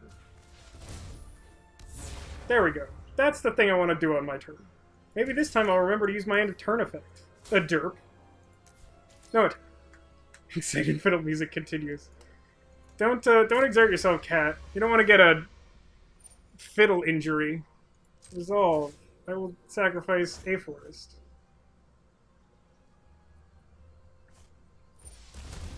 Okay. So this one mills themselves always, right? So are they going to get something worth getting back? No, they are not. Do I have something worth getting back? No, I do not. Okay, great. Combat is fine. Attack is fine. Actually, like, what would I even get with the memorial? I suppose it doesn't matter, but I should do it anyway. Hey! It's probably the next best card in my deck for that. Alright. And Befuddle. And I draw a card. Ha! That's annoying. For my opponent. I'm willing to do this. I don't know that it's correct, but it is the thing that I'm doing.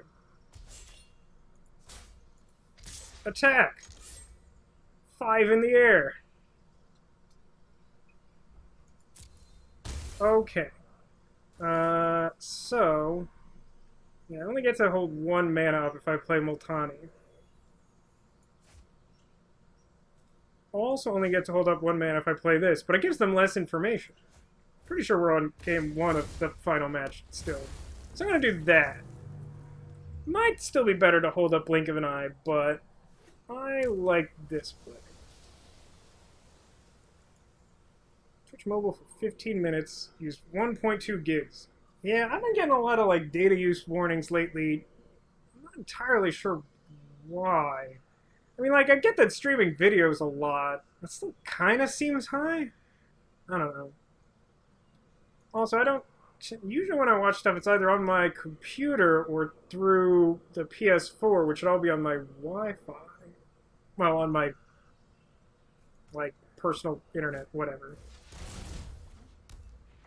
Well, I'm gonna blink of an eye that. They have a land for turn? Oh, that's so sad. Oh, that's even worse. I kind of feel bad for my opponent now. So sorry this is happening.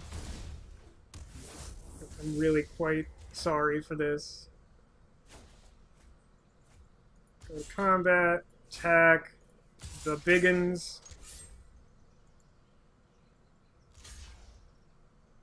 Wow, in like 15 minutes you used a gig? That's crazy. I mean, this, and then like befuddle something. Fuddle the bird? Bird fuddle you? Draw a card? Which is a land? Which I could use to draw a card later? I would not blame you for conceding. We're not obliged to, but it would be reasonable. Reasonable.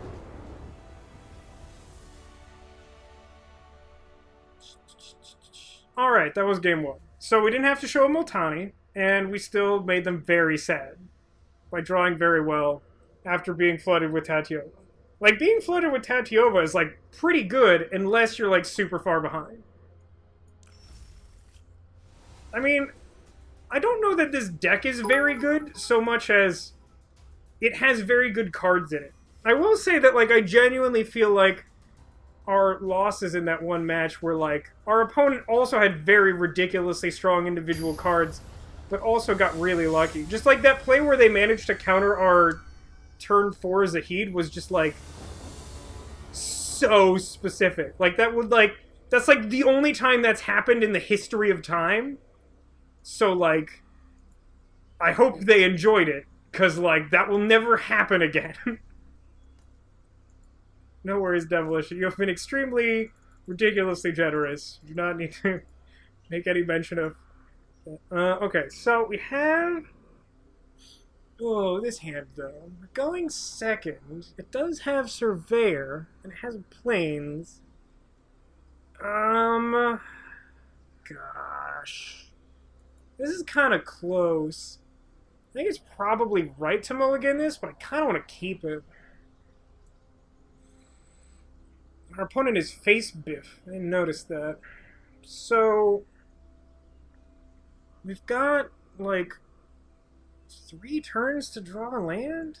I'm gonna try this. It's not great, but it's really not bad. Like, it's bad if we just never draw a land, which happens some non-zero amount of the time. But look, we drew an island, and we're in great shape. Like, we're probably good. I think we would get forest or island off the Surveyor, depending on... We get forest off the Surveyor, seems good. Do this. Play Candle? Do we play Candle now? Do they know about Candle? I don't think we played Candle last time. I'm gonna pass. Yeah, the Sapling Migration has been really weak in this deck, which is interesting to note. I've never really had a deck where it wasn't at least pretty good. But, it wasn't great here. Yeah, let's get another forest. Like, another island is also important, but just guaranteeing that Multani someday happens seems quite strong. Yeah, Tatiova would also be good. Though Tatiova is slightly less exciting the way this hand looks currently. It's still pretty much always a good draw, unless you're, again, like, super far behind. Knight of Belzenmoth. Okay, you got it. It would be good to draw a bounce spell at some point. Let's play a flyer. Start getting in for some damage. Actually, do I want... Actually, I can't attack with this, right? There are 0/1s, not 1/1s. Cool. You know what? I'm gonna play the Candle now. Expecting to possibly... No, I probably won't need all of my mana next turn. What's the white blotch on the treasure chest? I don't know. I was noticing that on someone else's stream who has a different image for their loyalty thing. I think it might just be like a bug in the current iteration of whatever that extension is called that does that thing. Alright, now they kicked this thing for 4 mana, so now it is a 3/3 menace.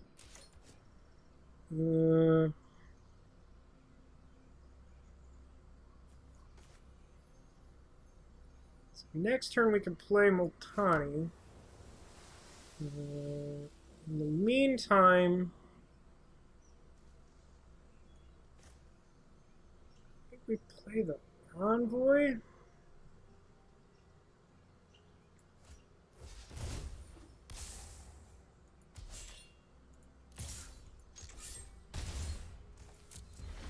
So this turn's gonna be awkward. They're about to get like a giant demon token. If we get something that bounces stuff, it's really crap for them.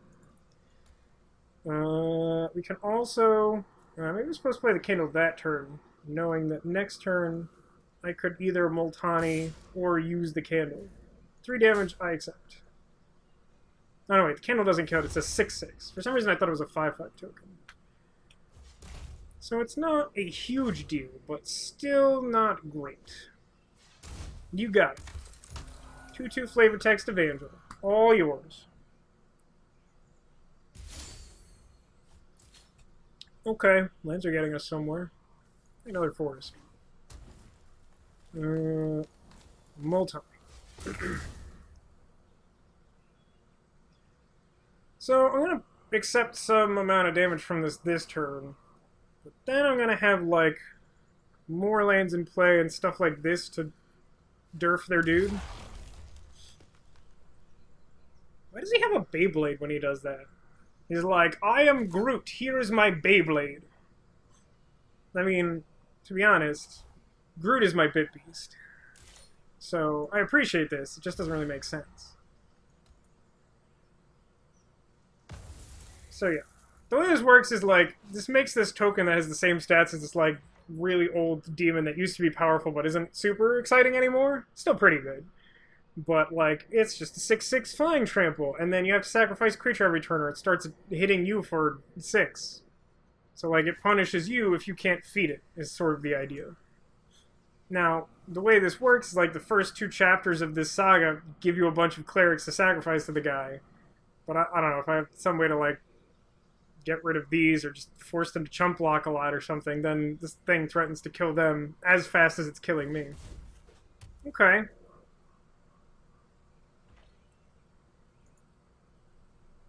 Oh, heading out? Well, have a good one, Demolition. And again, good luck with the move. So,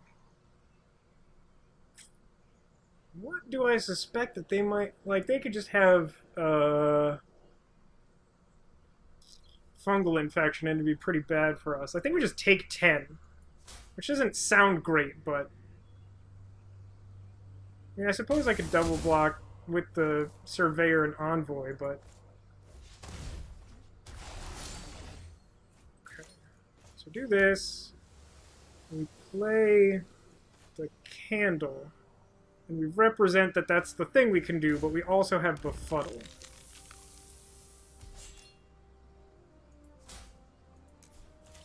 Enter. Okay, so they have to sacrifice a thing, probably still one of these 0 ones, they don't do much else.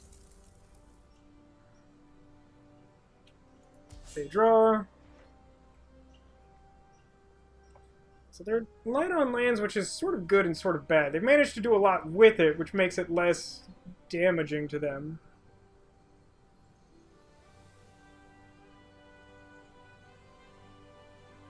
No, that's right. This thing is flying, so I couldn't have double blocked. I was like, why didn't I do that? And the answer is super obvious. Cat with wings. Cat with wings is the reason! I can't even block that with Multani. It's kind of awkward.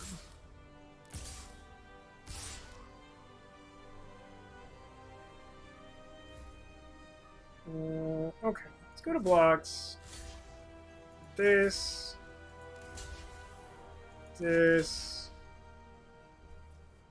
Yeah, I'm probably going to lose this game. We're just a little bit far behind, but this came out, like, right on turn 4, I think. See what happens. Would have been good to have, like, bounce spell of any kind.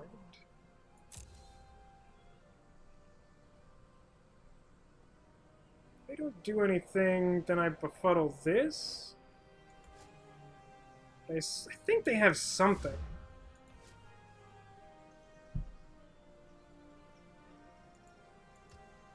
Maybe they just, you know, they're just supposed to call their bluff. I'm gonna befuddle this guy.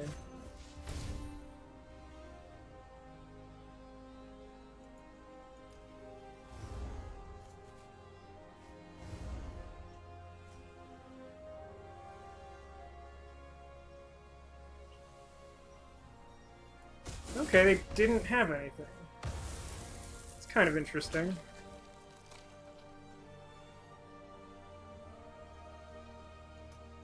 Maybe we can stabilize? I don't know. Depends on what they play. kind of close. Seems like it'll end up being a close game either way.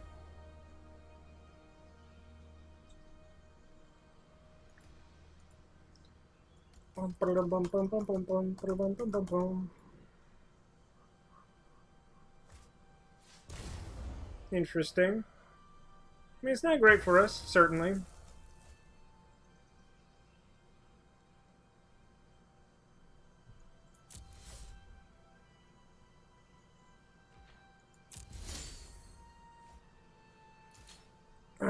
Okay.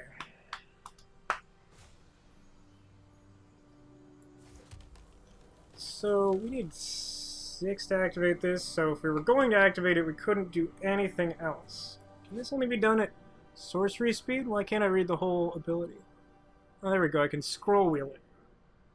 So, I can do that at the end of their turn. So that's my plan. Actually, wait. This is one of those cases where I should do this now. Stop tapping all my blue mana.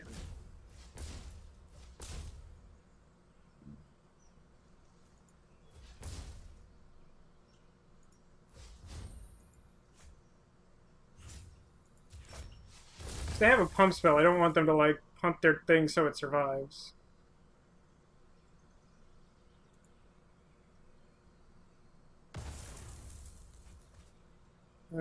Okay. Attack, whatever. No attacks. Enter.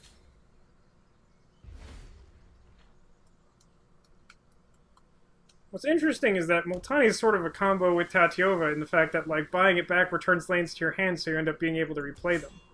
Ooh. Well, I should have attacked there. It was dumb. This thing just can't block. Now I didn't have a flyer anymore. In black-blue, I think I'm better off blocking the Sapperling for a turn. Rather than just, like, super preserving my life total. Now, I could be wrong. But I think this, most of the time, is the right play. Sure. It's not all that threatening. I'll just do this now. Turn 2 lands. Forest and Island. Submit.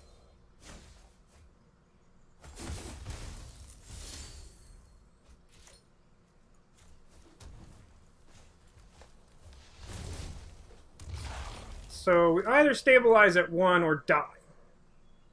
This attacks now. It should be at like 2 lower life, but whatever. What's the thing at the bottom center of my stream overlay? I don't know what you're referring to. Is it Teferi? Okay, we have lost this game. This is fun.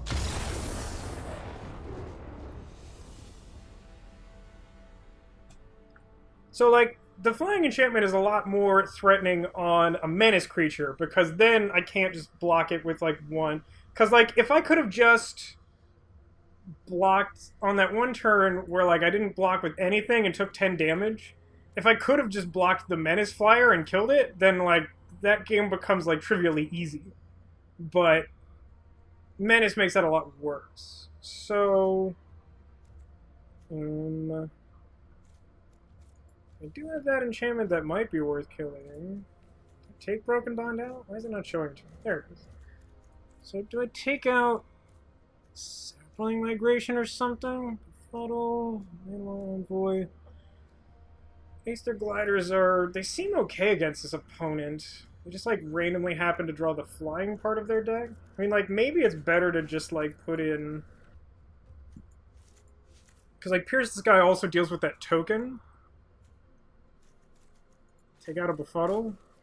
Maybe this is just the way the deck should be, because we've sideboarded this most of the time.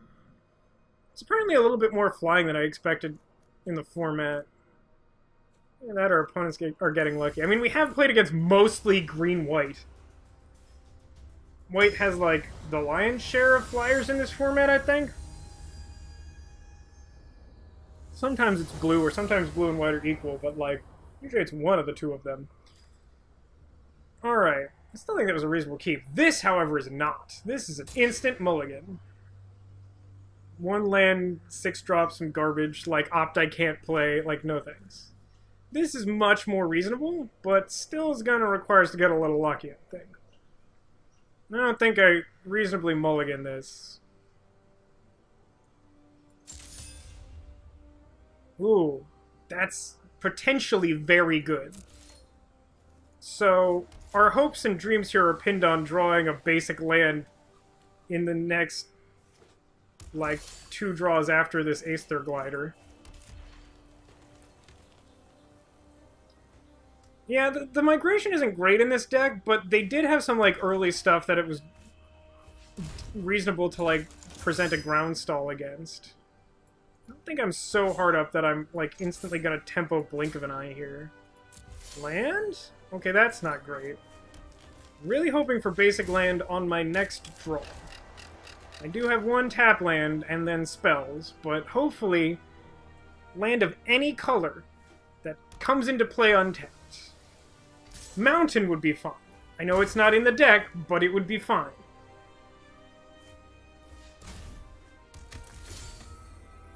That's not great.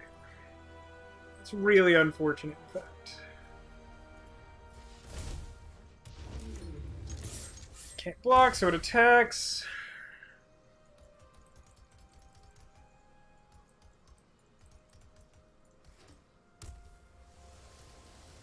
Basic land next turn?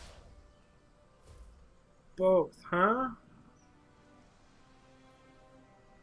What do I think about the concept of racing here?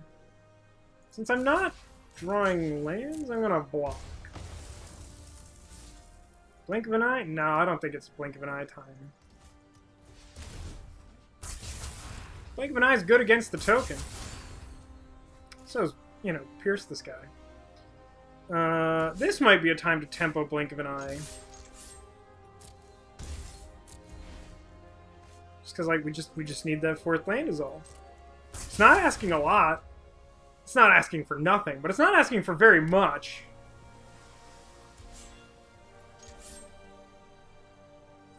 I think it's still too early to tempo this.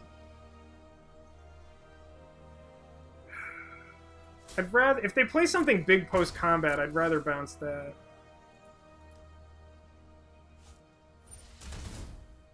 That's annoying. Sacrifice a creature? Bleh. It's not something I could bounce, though. I mean, like, I could bounce it, but it's bad. Yeah, my creature gets sacrificed. Yeah?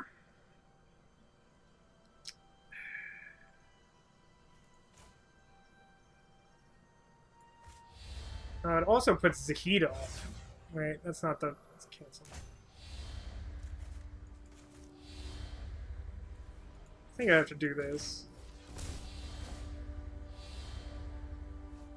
Now I need to draw, like, Artifact and then Basic Land or something. Well, I mean, technically...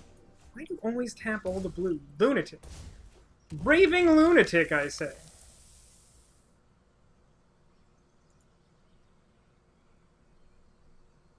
Yeah. They make the token, this is fine. I think I discard the Blessed Light, which sucks, but if I discard Zahid, then he'll just bring back Zahid next turn, which is terrible.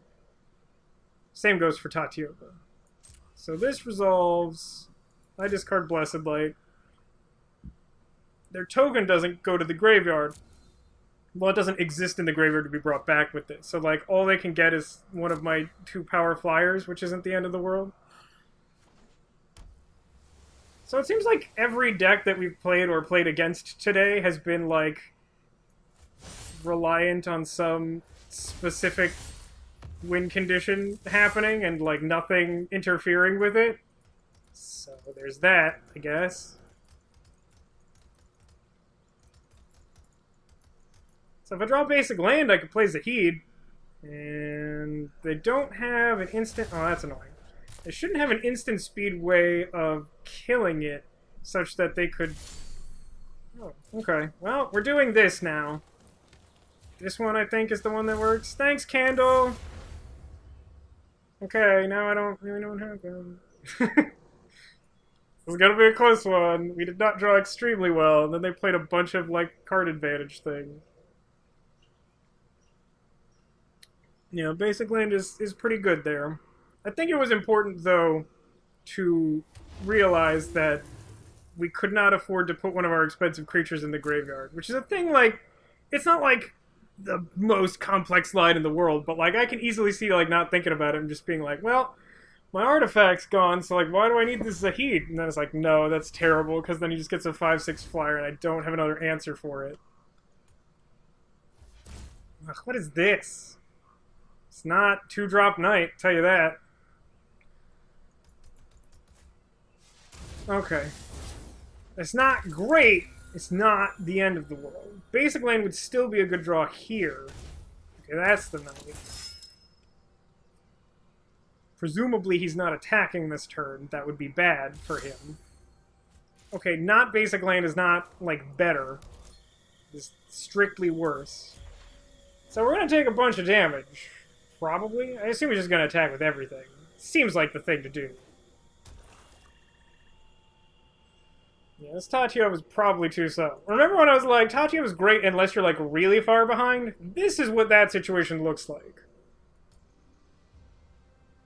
Like, we need to stabilize this board before Tatiova starts looking good. Like, if we draw basic land, I think we just candle their menace guy. Of course, if we do that, then I think we're still in okay shape. Can't candle this thing, but, like, Zahid is on blocking the turtle duty for now. Okay. I mean, if they have, like, basically anything, we lose, but that was basically already true. Oh, they're attacking with all the clerics just to send a message. I appreciate this. I assume that message is, I didn't want to, like, individually click all my creatures to attack. It's possible they have some sort of pump thing, but I don't think these colors have that in this format. Yeah, I mean, that's not great for me. Doesn't actually kill my thing, though, I'm pretty sure. It just looks real bad for me. Okay, I think we lose. Okay, that does something. It doesn't do nothing.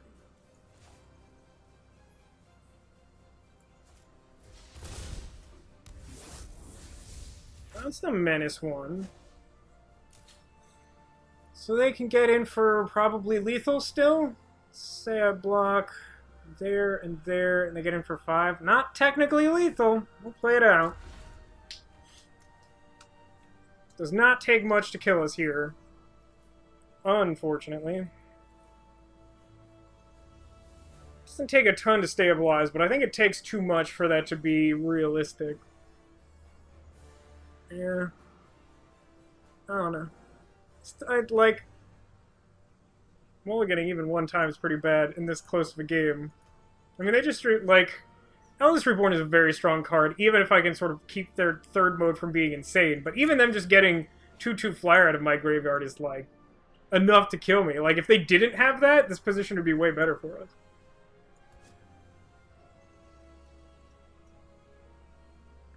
So they attack with everything this turn. I'm not sure if I prefer for them to attack with everything or not. Because I don't think they have another trick. So if they attack with everything and then I somehow get something to push me over the top, then, like, we maybe stabilize because they have less things on the board. But if they just don't attack for some reason, we still have a shot at that. I'm not even sure what the best top deck is. I know it's not Multani this turn. Okay.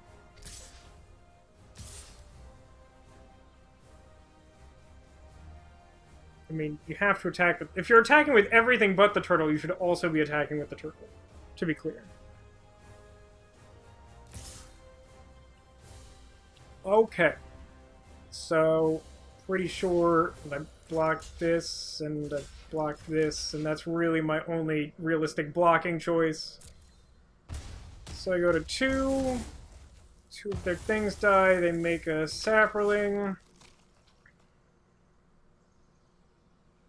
I think I can stabilize. Yeah, I can't stabilize against that. I need, like, actual Wrath of God or something. I mean... Oh, let's just make sure, huh? So, I mean, I could play Tatiova, play land. I go to 3. Tatiova blocks the 3/3. Zahid blocks the knight. Take 4 and die. Pretty sure we're just dead to everything. Is there any, like, 1 mana thing we could do that makes a difference? Pretty sure no. And, like, using this mana on the candle accomplishes the same thing as playing Tatiova, except it doesn't also gain us a life. I mean, I'm inclined to play it out, but we're pretty dead here. Yeah, we're just a little bit too fast here. It kind of sucks, though, because, like... if we were, like, actually playing this match, we would be able to choose... Like, since we lost the last game, we'd be able to choose to go second, which I would have done. Second has been pretty good for us.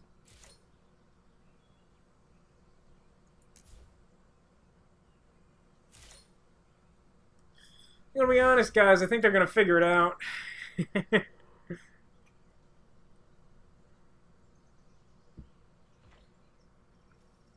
What's frustrating is we're so close, too. We're like 2 life off potentially stabilizing.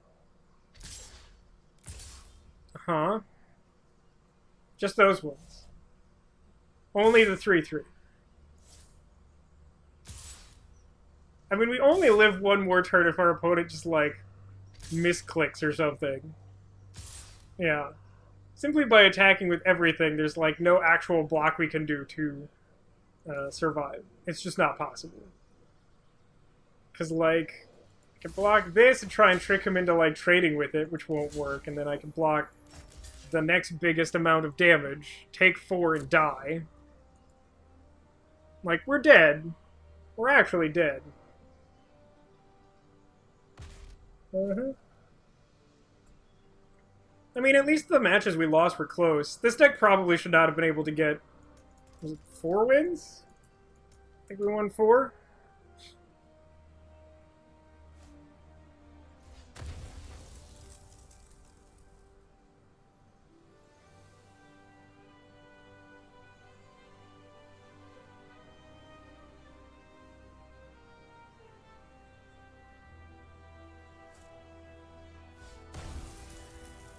Okay.